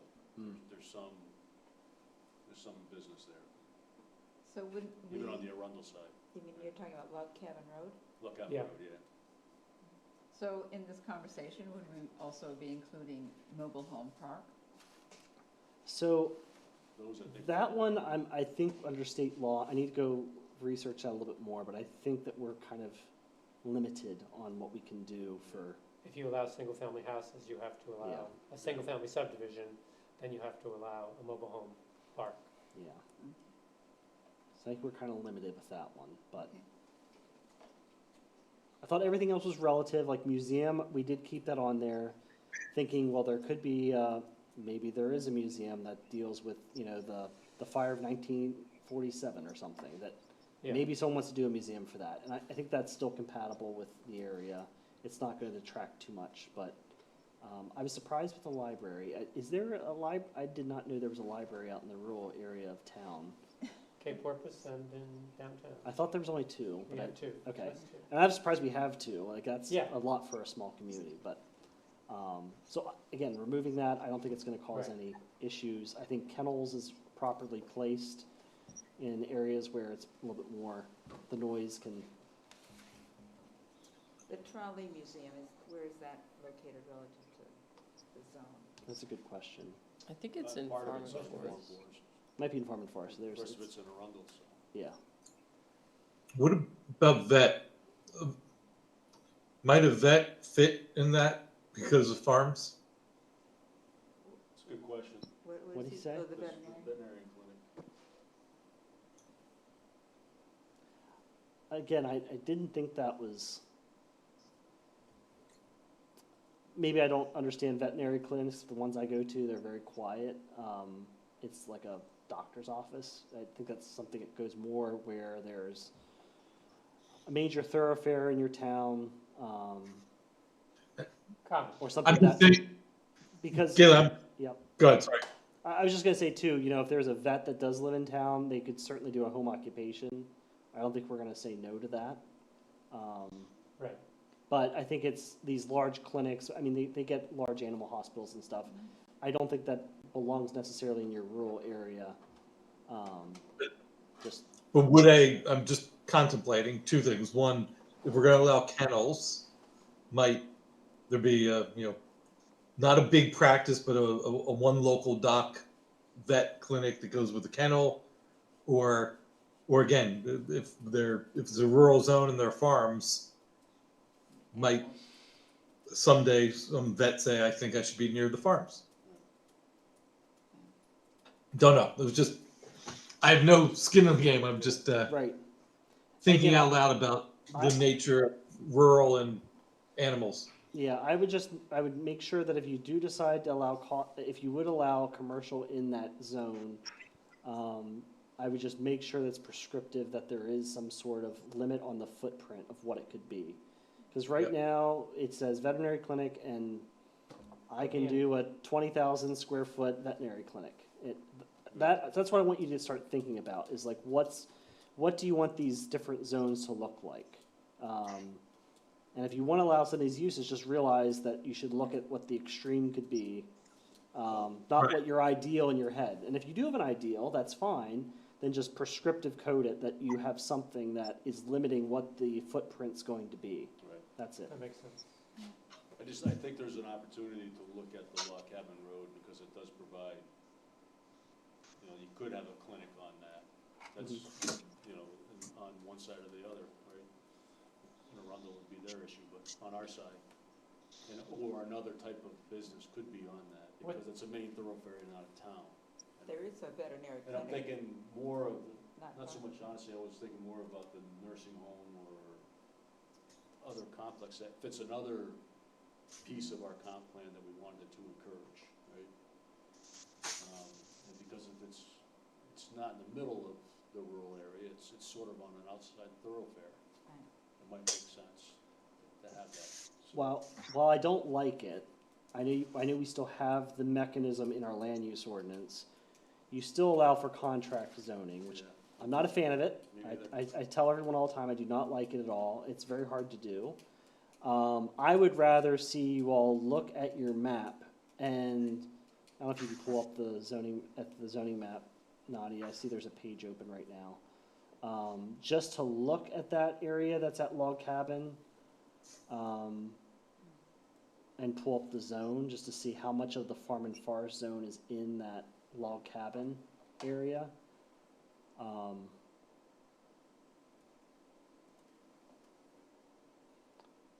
So it's everything here. Isn't it? So it's the whole, it's really almost the whole No, run that's, from where it turns from North Street to Log Cabin, I believe. It's the entire left edge there. Yeah. This whole side. I thought it curves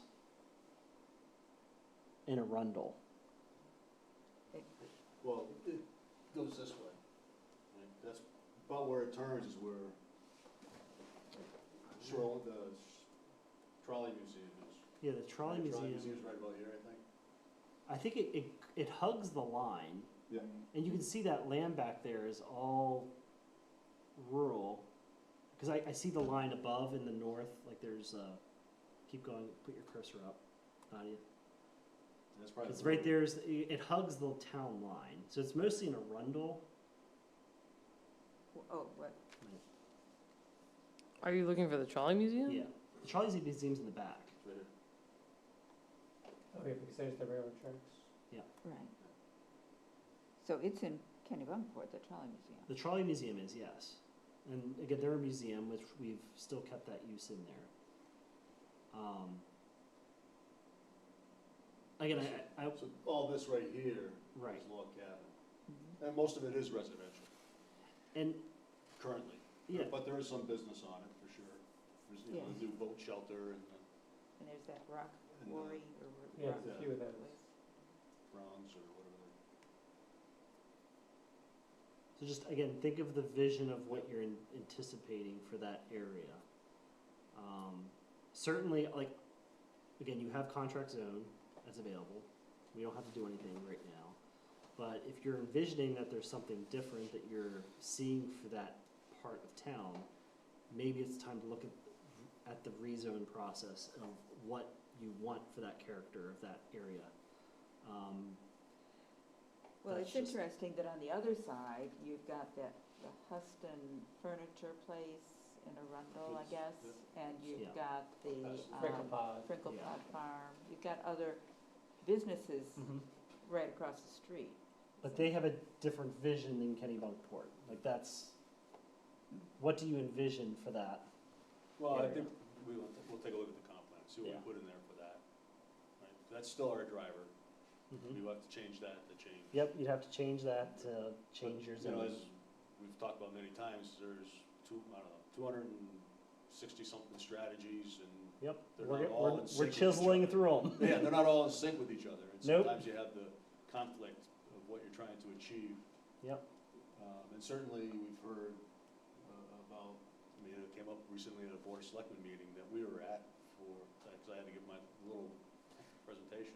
Or it could have been during our public hearing meeting, but one of the gentlemen brought up the fact, where are we on senior housing, right? We've had this plan for 2 years. I don't see anything moving on it, which is, good question to ask, right? But where does that fit into our town? Does it fit over here? Probably not, right? Mhm. It's a place you want people to be able to get to. It could fit along the Log Cabin Road, Possibly.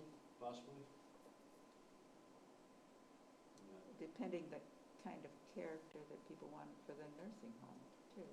Is Arundel Road in Farm and Forest from Log Cabin over to, Goose Rocks Road over to, because there was a vet there for many I years. think that's right there. I think that's a rumble. Yeah.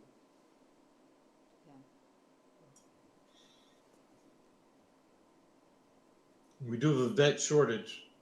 Yeah, there's no vet. I guess there's no vet anymore. There are some up on Route 1 there. Yeah, yeah. far Yeah. from No, I Log mean, but- Cabin. We used to have one in town, now we have one since he retired. And again, if it's not a, And he had a separate building on his property for his clinic. You know, it's just solo. Does that still count as a home occupation, even though it's in a separate building? that you can have an accessory structure for a home occupation. There's a limit on what your footprint is. Yeah, Which, again, I think we do need to look at what a home occupation, those performance standards, because some of them, as we've noticed in the land use ordinance, and the comp plan, there was discussion on how we can, make home occupations a little bit easier for people. Sure. Not as restrictive, because we're not getting applications for people to do home occupations. And I think it's because it's very onerous. So how do we balance that people can do certain things that maybe aren't high traffic volume versus some Right. traffic, there's traffic concerns, I think they're valid. Sure. But how do we balance that? And I think right now we've probably gone too far because people either are doing it and we haven't caught them yet, or they're not coming in at least to go through the process. So that's another conversation to have at some point. And a lot of times people don't even know that that's a requirement. No.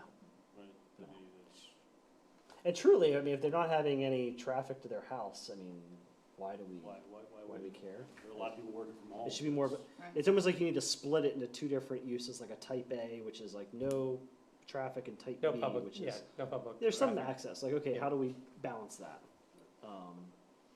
But I will say that the process of going to the ZBA is very intimidating to people.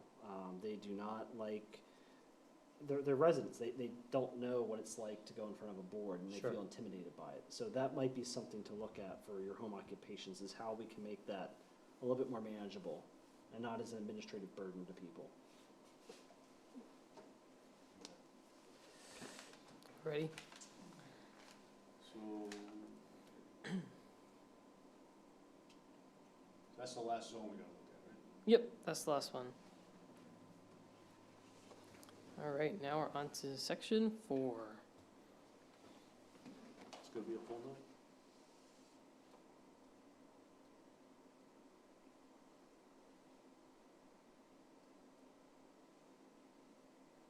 So we did add a specification in here for, this sometimes causes some confusion for shoreland lot standards. It's, previously it was just lot standards, but it really is just for shoreland, so just adding that in to clarify. Remember that that, was- remember was that on the ballot? conversation? This change? Yeah. Was I thought it? that was on the ballot already in June. I don't remember. Okay. I'll have to go in and check. Yeah, I think that was already, because we used that as a template, so I think that might not just been Might just accepted. have been Yeah. left there. I think that was already covered, but.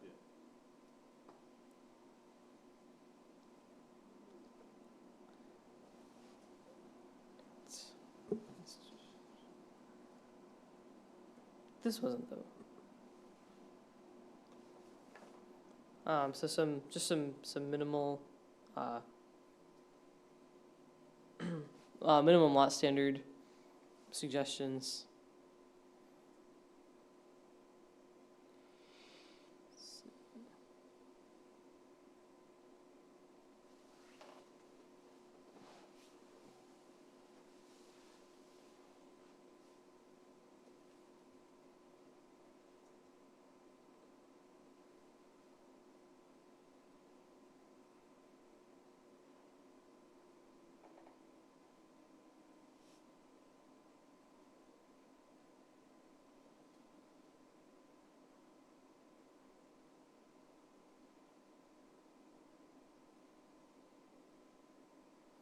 So this is where we start seeing some of that agritourism language that we worked on show up really in the ordinance.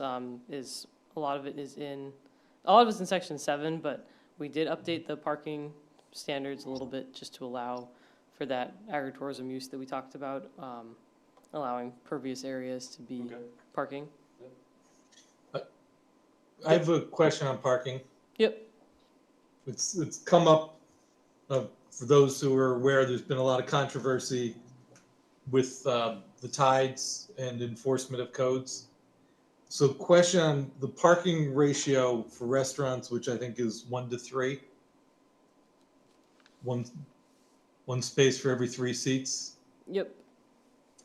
there's a question that's been raised by multiple people in the public as well as at least one select board member, is whether or not this effectively considers the context of where a restaurant is located.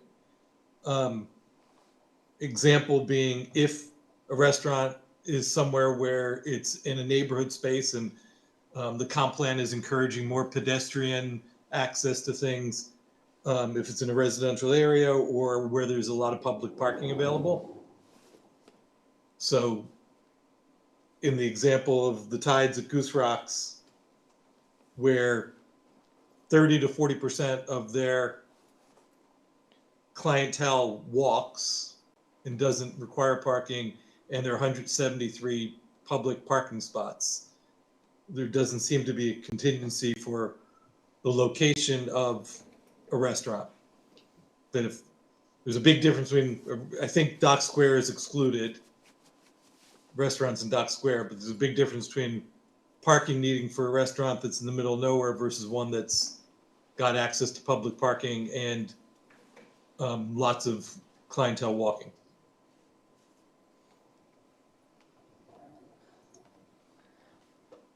I think that's a reasonable. Parking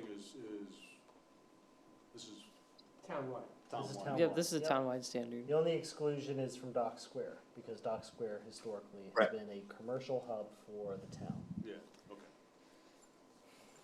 So they're, right, so Yeah. Dock Square is the exclusion where there's public use, but there's public parking in other places where there are restaurants.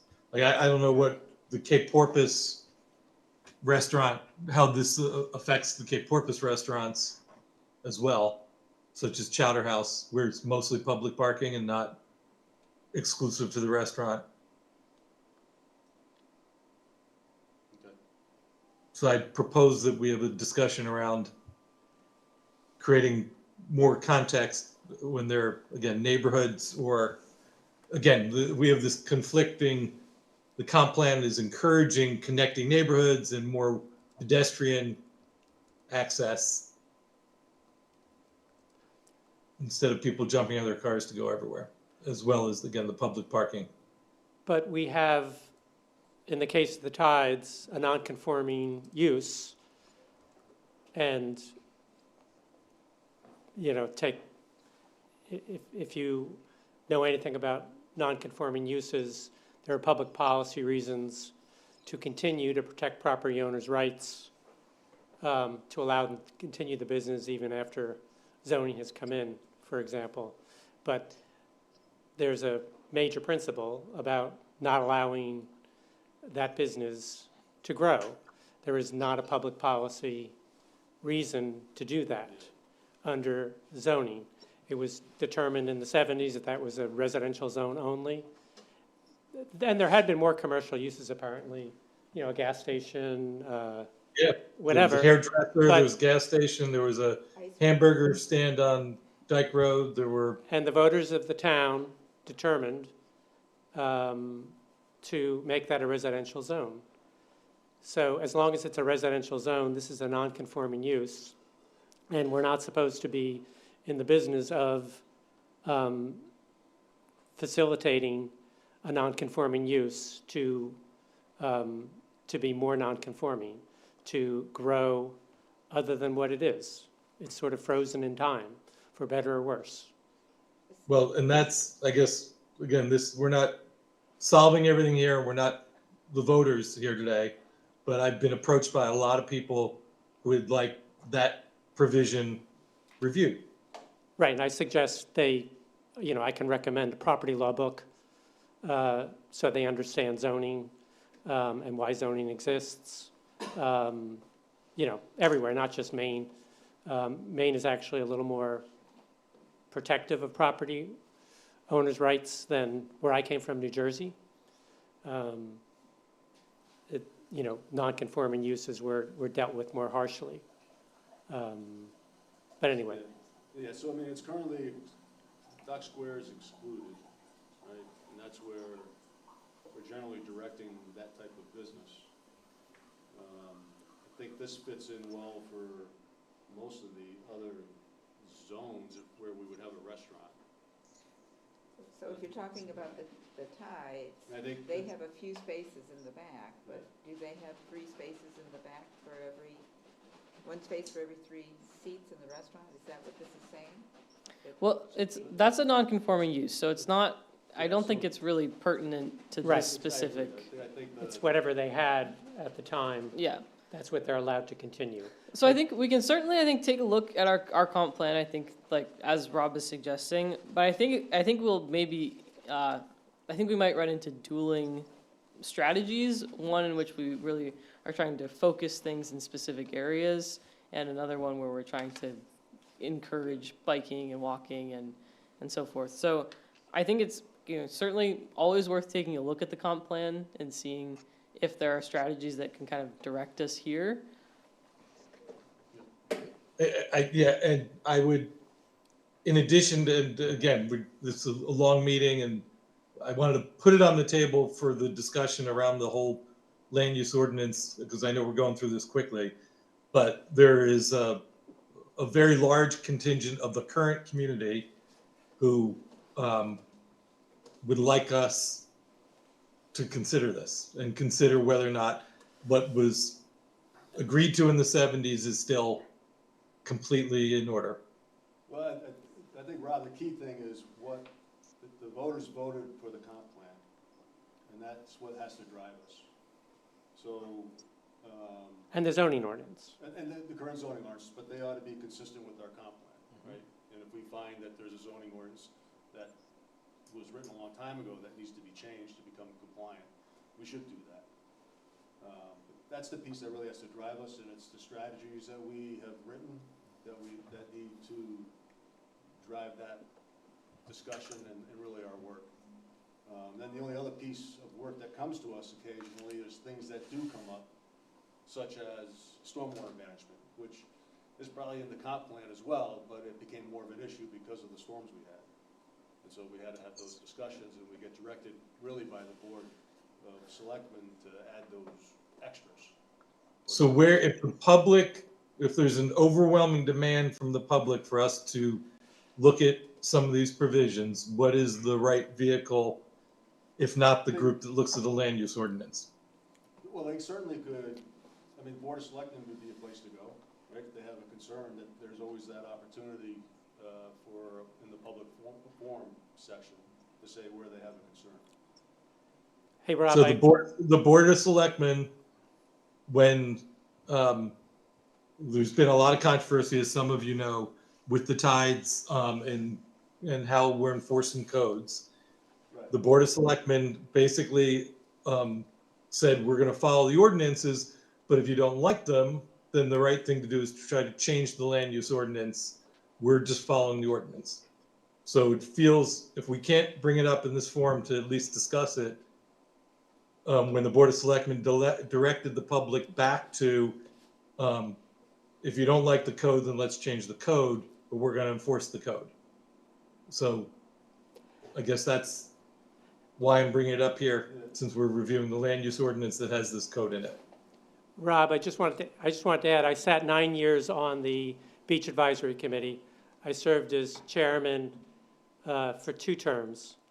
The single biggest complaint and gripe from, we get, particularly the summer meetings where we get 50, 60, 90 people showing up.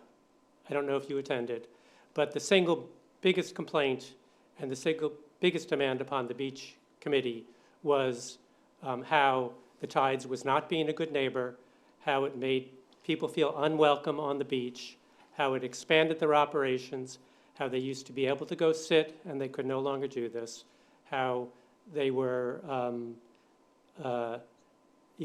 they were given 25 feet in the beach use agreement, and they couldn't block traffic, and yet they went on uninterrupted for, many years.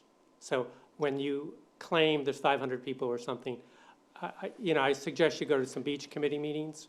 So Paul, I don't want to have a debate here. But yeah, I just want to put on the record. To I all just your wanted experience. Yeah, I just wanted With all to. I just wanted to under- say there were alternate facts, that, since you've made several representations about public demand here, I just want to tell you there is a different point of view. Yeah, I think. No, but what I was gonna say is 503 people signed a petition. Which was 2 very weeks. misleading petition, by the way. So I'd like to stop this conversation, honestly. Okay.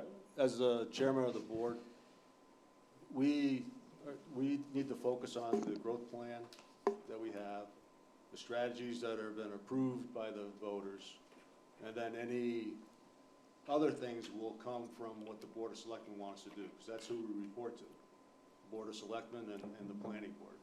So if they have a concern that they're seeing that's, that they feel that we should address within the land use ordinance, that's something we could take up. Otherwise, my plan's to continue to focus on the strategies we have in the comprehensive plan. So. I appreciate, so I guess, to- one clarifying question, Dan. Sure. Galen shared earlier that we want to reach out to lots of stakeholders and constituents as we consider things. So and you don't have to answer it now, maybe it can be a follow-up. Again, the public has asked, what is the right approach for something that is a land use ordinance? And if we're responsible for the land use ordinance, why wouldn't public feedback be something we consider? Why does it have to go through select board to go to us? Well, we work for the select board and the planning board. Those are the two that, if you look at our ordinance, those are the two that we report into, and we get managed by the town manager. So until they direct us to look at something that's not within our strategies, my plan is to continue to work on the strategies that we have. Specifically, I'd like to work on the strategies that we have taken for ourselves, but also to support the other boards and the strategies that they have. And sometimes we find, because we have the resources, we may be able to hop onto one that's of importance. And my suggestion then be, if there's really that many folks that have that interest, then they really should be talking to the Board of Selectmen. And They did. The Board of Selectmen said, go work to get the code changed. That's democracy at work, right? They're voicing their opinion, and their representatives have made a decision, and then they can make a decision during the next. And they can take a vote and direct us to do something, Yeah, so. or work through their representative. That's how it I works. mean, I'm not happy with all the things going on in Congress right now, right? So my only recourse is the next time that my congressperson is up for a vote, is I have to decide which way they were leaning and vote for them or not vote for them. But we do know that the voters voted for the comp plan and the strategies, so I think as long as we're working on that, we're doing what the voters asked. So I think specifically in terms of how many spaces a restaurant needs, we certainly can look at the comp plan and see what it says. like Sure. what our strategies say and how we interpret those. I think that it's all, it's always worth referring back to our parent document Absolutely. and seeing what's going on. So I think certainly we can take some staff time and look into that and see kind of what our paths forward are. Thank you. Thanks, Rob.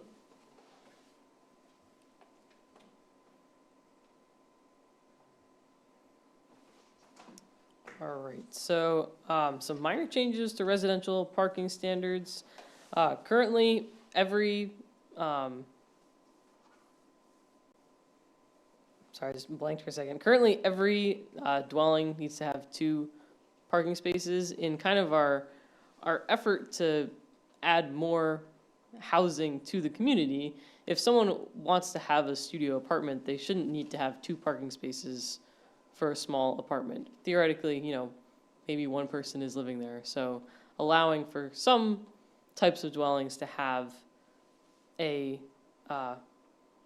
one space, and a 2-bedroom also, maybe you have like a parent and a child who don't necessarily have 2 cars. It's a little bit prohibitive. It requires more space to require 2 parking spaces across the board. So this is just, I thought this was also coming from LD 2003. Well, that's. Wasn't there some? the parking spaces. With Yeah. accessory dwelling units, what was the parking I- additional requirement? Anything? I don't think that we currently require additional parking for an ADU. Yeah, I think that was driven by state law Yes. that didn't allow us I to. remember there was So some. that was kind of my question. We're using the term studio to two-bedroom units. Well, a studio isn't necessarily an ADU. I It's mean, not- if No, someone, I understand that, yeah. so if let's say if somebody builds if somebody builds a multiplex that's 3 studio apartments, then they would need 3 parking spaces as opposed to 6 for a building that really should not need that many parking spaces. Yeah, I recall a conversation in LD 2003, because it made no sense to me, right, that you had to have 2 spots for every 3 bedrooms or something, right? It seemed like you would need to have 3 up. That meant people are gonna have to, if you had 3 separate units and 3 different people, that likely had 3 vehicles, and one of them's gonna be parking on the street. Yeah. And is that, that wasn't what we really wanted in the town, but I think it's an LD 2003 requirement, right? And we still have that in the affordable housing section, your performance standard for that. It does stay about the 2 parking spaces for every 3 units. Right. So we still have to honor that. The theory behind this, though, is we're simplifying the parking requirements because most studios and 2 bedrooms would most likely, it's going to be either a small family or a couple or a single person. So Makes there, in sense. theory, there should be less parking spaces than if you had a 3-bedroom where now the kid, little Johnny's driving and the parents are both driving to work. You're probably going to have more, you'll have at least 2, but there'll probably be a 3rd maybe at some point in certain phases of life. So we think those are realistic standards that keep us more streamlined than just a off the board, just 2 parking spaces.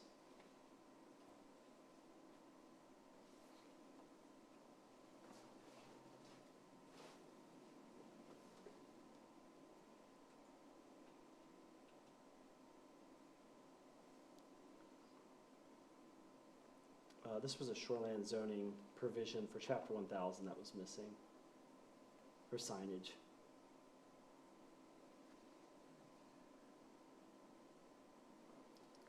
We do have a lot of regulations for signs. We really do. Our sign and billboard ordinance is very long. robust. Very robust. We have a couple of that I'm always surprised at how robust they are. Our skateboard ordinance is longer than I would think makes sense for a skateboard ordinance, but we kind of tabled driveways and dead end roads last time. Yep. I think it's worth reopening the conversation on a length limit. We've continued to discuss it in our office, and it is in our subdivision. Our subdivision, right? It's in our subdivision standards. Yes. It makes sense. It's a public safety issue. So I think we'd like to revisit this and reopen the discussion on. Yeah, we just gotta get around, how do we have the owner of a landlocked lot who needs more than 1,000 feet to get to where they're gonna put their site? They gotta have some way, some mechanism to allow them to do that. That's all. I'm sure there's those cases. I don't wanna take that from them to wanna build a home, and raise their kids here or something, right? So I don't wanna just have an arbitrary set number. And, so we could add, if we need to, add turnarounds and all the rest for fire apparatus to get in, and then allow the ambulance to get in at the same time and leave and all that. Certainly, we can put that in. I think, sure. I think it's a discussion we're opening again. As we discussed last time, the challenge isn't really the turnaround at the end, because if a tree falls at the beginning of the road, it's impacting the whole street until that can be removed. So I guess. Yeah, but I got 40 houses past New Bedford Road that if a tree falls down, Yeah. it's a public road, we can't get out. If it You floods, do. what's that? You do. Remember, they looked at, it's off Beaver Pond. I'm trying to remember the name of the road. You mean up Pinnacle Hill? Not Pinnacle Hill. There's another subdivision. It's a private road, and the town is entering into an agreement with them that we can use that as an emergency access. I'm trying to remember. No, but I mean, if a tree falls down, to take that example, if a tree falls down, at my house, my big oak tree, if it goes down and blocks the road, then there's 25 homes beyond me that can't get out. There's no way out. So, I think if we were building that street today, we would hope that it would have different There'd be other egress neighborhoods that'd be connected to it that you options. could get around if you needed to. but that's not the way, It's not what it is now, but you need. it's not the way subdivisions, For subdivisions, We can change it. so for subdivision, I can see it. That's, Could Well, see some. And subdivisions do have this length requirement. You But- have 1,000 For a foot. single-family home, and that's 1,500 feet off the road, we gotta have a mechanism to allow them to build a driveway to the home. So until we have that, this will be a no vote on my part, so we just have to work it out. And I'm sure we can work it out.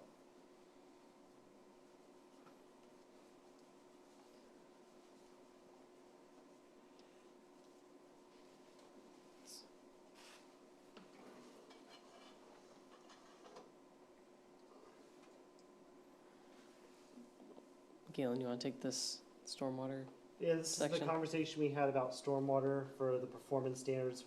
We were looking at for low impact design standards, which is one of your strategies in your comp plan. How do we want to address it? So what we kept it at right now is still 800 square feet of new building that's being proposed. Any new structure over 800 square feet would just have to show that they're using best management practices on site to prevent the development flows from being greater than what was pre-development. And so what we mean by this, for newer members on the board, is that it's a snapshot in time, and I always have to tell that to people caveat-wise, is we can only propose how to retain their stormwater from today. And if storms start getting in greater frequency and there's more rainfall, their system might get overwhelmed, but that's all we can do. We can't Sure, keep absolutely. future-proofing. But for now, like, we're not an MS4 community, so that's a municipal separate stormwater system, is what that's called. And we are not currently mandated by the federal government to do that, but given our population and our proximity to other MS4 communities, it is only a matter of time till we become one. And because of the flooding that has taken place in the 2023 storms, it started the conversation on how do we manage new development, not existing development, but new development with some sort of stormwater control to keep the stormwater on site instead of just the cheap option that a lot of people do is they just put a drainage ditch and just throw it on their neighbor's property. And then that snowballs down the hill, and eventually there's someone downhill that catches all the water, and then they're stuck with a flood in their backyard.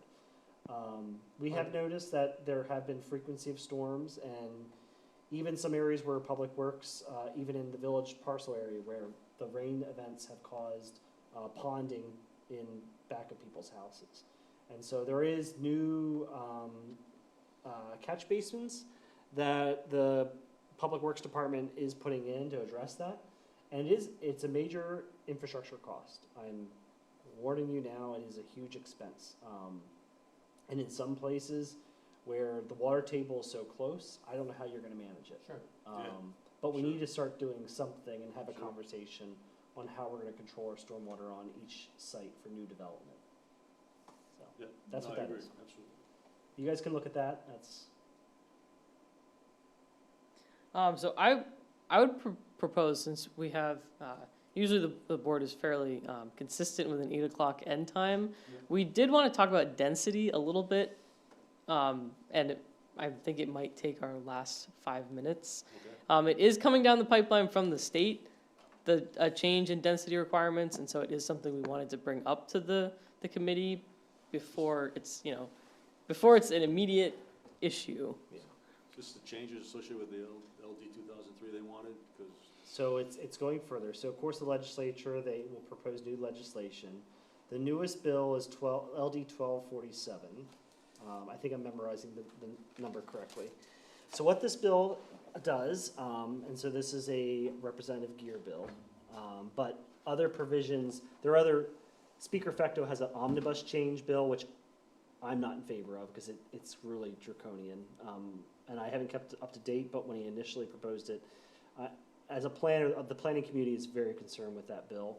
But the provision that's being looked at is in growth areas, the state will mandate that in your growth areas, your lot size cannot exceed 5,000 square feet.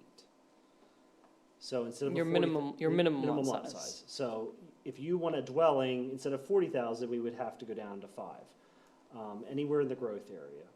And from a planning perspective, I understand the logic behind it. It makes sense to me. If you have infrastructure, the reason you have the 20,000 square foot minimum size is for wastewater for septic. That's a state Sure. law. That's a requirement. So logic, I understand the logic behind that, but if you're on wastewater, public water, public sewer, you don't need all that extra land. So I understand the logic behind the bill. I don't like unfunded state mandates. That's in my policy. But I understand the logic. So we did update your density as a conversation piece. Because I know in your comp plan does state in the strategy, which I referenced the strategy in the density section, it mentions lowering that requirement in the growth areas to allow for more housing where your infrastructure exists. I don't think that is a bad strategy to look at. I know it's a conversation we're going to have to do in education and outreach with the residents to understand it. But I think it's a good conversation to have with people on what we think that this town should look like in the future, especially in your growth areas where you have the infrastructure. What we've seen as a trend is in your growth areas, your growth area itself is not getting the permits issued. There's no one hardly applying because if you look at your zoning, there really is no other developable land in the town to do that. Where you're seeing all the growth is in the rural area, and that's because that's where the land is still undeveloped, and it's probably more cost effective to build out in those areas because it's a lot of ledge and it's a lot of wetlands. It's just a lot of marginal land, and I think that's the challenge that Kennebunkport faces is we do have a housing shortage. There is a demand for housing, but we're building in a not sustainable manner for the future by putting people in private septics and going out into environmentally sensitive areas. So I think the conversation is, can we shift that growth that's occurring in the rural area and move it more towards where your infrastructure already exists and to manage our town in a lot more walkable, pedestrian-friendly community? You still have the rural area, but you preserve that for the future. And so that's the conversation that we're looking to have. So here's the growth permits issued, that you can take a look at it. It's over 90% in the rural area. The transition area, again, has a lot issued there. And then your growth area, you see it just petered off. Can you Zoom in. explain, you've got the green and the red and the blue, is that what we're looking at? And what is, yeah, so, and what is the blue and the red and the green? So the blue down at the bottom, that's growth. Red is transitional, and then the green is rural. So you can see for 2024, we had less than half as many growth permits issued in the growth area as in the rural area. And that is a consistent trend that we've been seeing, a trend down. If you look at this graph, you can see the past 4 years have all been a trend downward in growth area permits and a trend upward in rural permits. So it is something that we have been seeing consistently. We usually run out of rural permits in, by June, certainly. And we have many growth zone permits left over. So is that the whole chart that I'm seeing, or is it cut off at the top? Okay. No, that's the whole thing. So is there a map indicating what is a growth area in Kennebunkport? Yes. Yes, we can pull that up for you. Well, when you say growth area, I assume you mean where you want growth to occur, not where growth is already occurring. So there are mandated growth areas that we have. They're called a growth area, a transitional growth area, and a rural growth area. And so where you want to focus your growth is more predominantly in your growth area. And so we're pulling up the screen right here. The green section is your growth which area. growth area? So that's where your infrastructure is. That's where, you know, your services are mostly. There's a lot of commercial in those areas.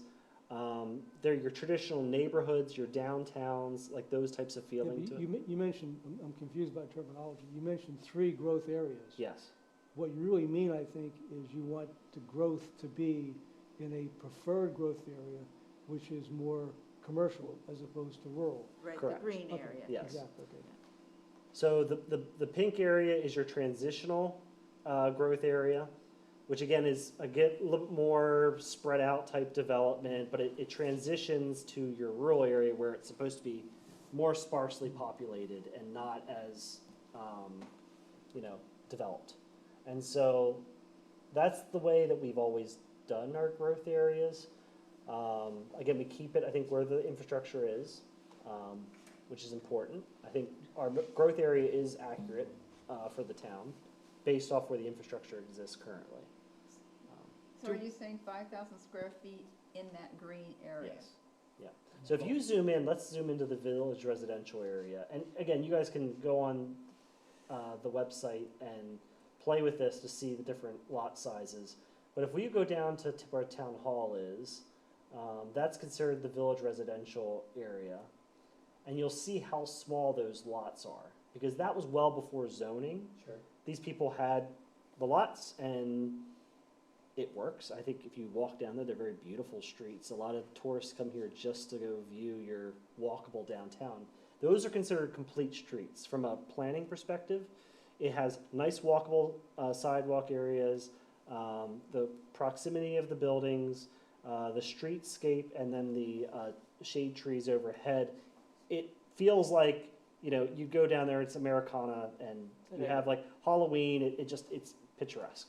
And that's what I think the legislation is proposing at the state levels. They're like, we want you to focus your growth areas to look more like this. Again, it's to start the conversation. I don't expect us to have a final thing for November for this. But I wanted to make you prepared that if the legislature does pass this bill, we will have to update our ordinance to get to that level. I do think we can probably reduce our numbers because I think they are a little high for the zone, where we have a lot of non-conforming lots based off the current zoning. For sure. It's just how do we do that from a strategy perspective to balance growth and not cause too much issues with the demand of services. Question, Galen? Mhm. You mentioned the issue of all the septics in vulnerable areas, which long-term is not sustainable. Those of us who were here as part of the comp plan, we had an expert come in, and she showed us these studies that showed as soon as salt water hits your septic, it stops functioning as a septic. Mhm. It can no longer, the microbes Mhm. stop. So my question is, when sewer comes in, it gets added to a vulnerable area. Mhm. Do we require that people connect to that? Like, you know, when sewer went in, everybody had to connect. You Yeah. didn't have a choice. If you had frontage, if you were within so many feet, Mhm. you had to connect. Mhm. You had to pay your, Yeah. you know, your allotment when Yeah. it came out to Goose Rocks, for example. So I think that's a good example. So yes, you would be required to hook up if you're within a certain proximity of the sewer line. One thing that I think we've had a little bit of a conversation, I just want you to start thinking about it from a perspective of planning long-term. When you have septics that are failing, especially a large number of them that fail, what will happen is the utility company will have to run the line. Like DEP will say you have to run the line because obviously we're having major failures in this area, you need to run it. Who bears the cost of that? And so what I want you to start thinking about is from a sustainability perspective, I understand we have lot owners and their rights to build. They have a right under the non-conforming section of your ordinances to build one single family home. And now under state law, they can do an ADU. So they could do 2 dwellings on a property. We need to think about having this growth occur outside of where your infrastructure exists what the long-term ramifications are going to be when those septic tanks fail. Who's gonna be the bearer of that? And my goal as a planner is I'm trying to look out, safeguard the taxpayers because from future capital expenses. And when you have growth that occurs in septic tanks, no one really thinks about the cost long-term of what's going to be when those systems fail. And it will be burdened on the taxpayer to run those lines out. So I think we need to think strategically of directing our growth to our growth area and trying to keep growth from occurring out in those other areas. Certainly, there are still lots that are grandfathered, and they should by rights be allowed to have a single-family dwelling. But you have that right to do one. You don't get the right to do 10. And so I want you to think about that. Yeah. We're seeing a lot more subdivisions out with septic tanks, and they will eventually have issues. So currently, if your septic tank fails, and if you're in a subdivision or wherever, you replace it, you pay for it. Mhm. That, If you can do it. well, that should be an expected expense for somebody when Yep. they're purchasing something in that area. But What because about- of the ledge and other things, other environmental factors on the property, you might not be able to put another septic tank on the premise. And if that's the case, Maine DEP is going to say, town, run the line. Well, I think there are other options I don't know that much about it, Mm. but then the other thing is, if this is a need, why don't we extend out the sewer? Cost a lot of money. A lot of money. A lot of Well, money. so- But, But I think, you make good points, and we are Yeah. kind of past the witching hour, so Yep. I think it's something we ought to look at. Turn to consider. pumpkins.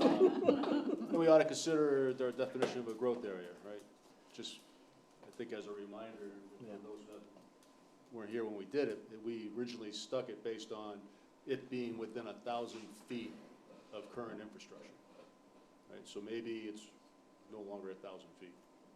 Because if we had to put every single person in the growth area on the sewer system, we'd flood the sewer system, right? We'd be out of capacity. That's within the current growth area, especially if they all became 5,000 square foot lots. Right, it's not big enough, so those are things we ought to be thinking about going forward. And we've talked to wastewater about that. We said, with this legislative change, what is our capacity? So they're trying to run those numbers for us, so Okay, that'll we be have a good to better have. picture of what's going to happen. Another thing I think it would be nice to know if we could get is, we have the numbers Yeah. for the different, where that, pins on the map, where that the major development's been. I'm thinking a lot of that transitional was in the Goose Rocks area with Pinnacle Hill and the others. But, obviously the rural one seemed pretty consistent. They got their 8 a year, and they're building eight residential properties out in rural. So we're having, there was the Goose Rock subdivision that just took place, and then Proctor Road subdivision that just took place. So in theory, with the number of units, we already have all of the growth permits for the rural zone accounted for next year. Okay. So it is a concern. We have a backlog, and there's a lot more subdivisions happening out in that rural area that Okay. we should think about, so. And they're all septic. Okey-doke. Thank you. Yep. Thanks, guys. Thanks. Yeah. Thanks. Melanie. Thank you. I make a motion, we adjourn? I second. All in favor? Aye. Thanks, Mike, for staying late. Thank all.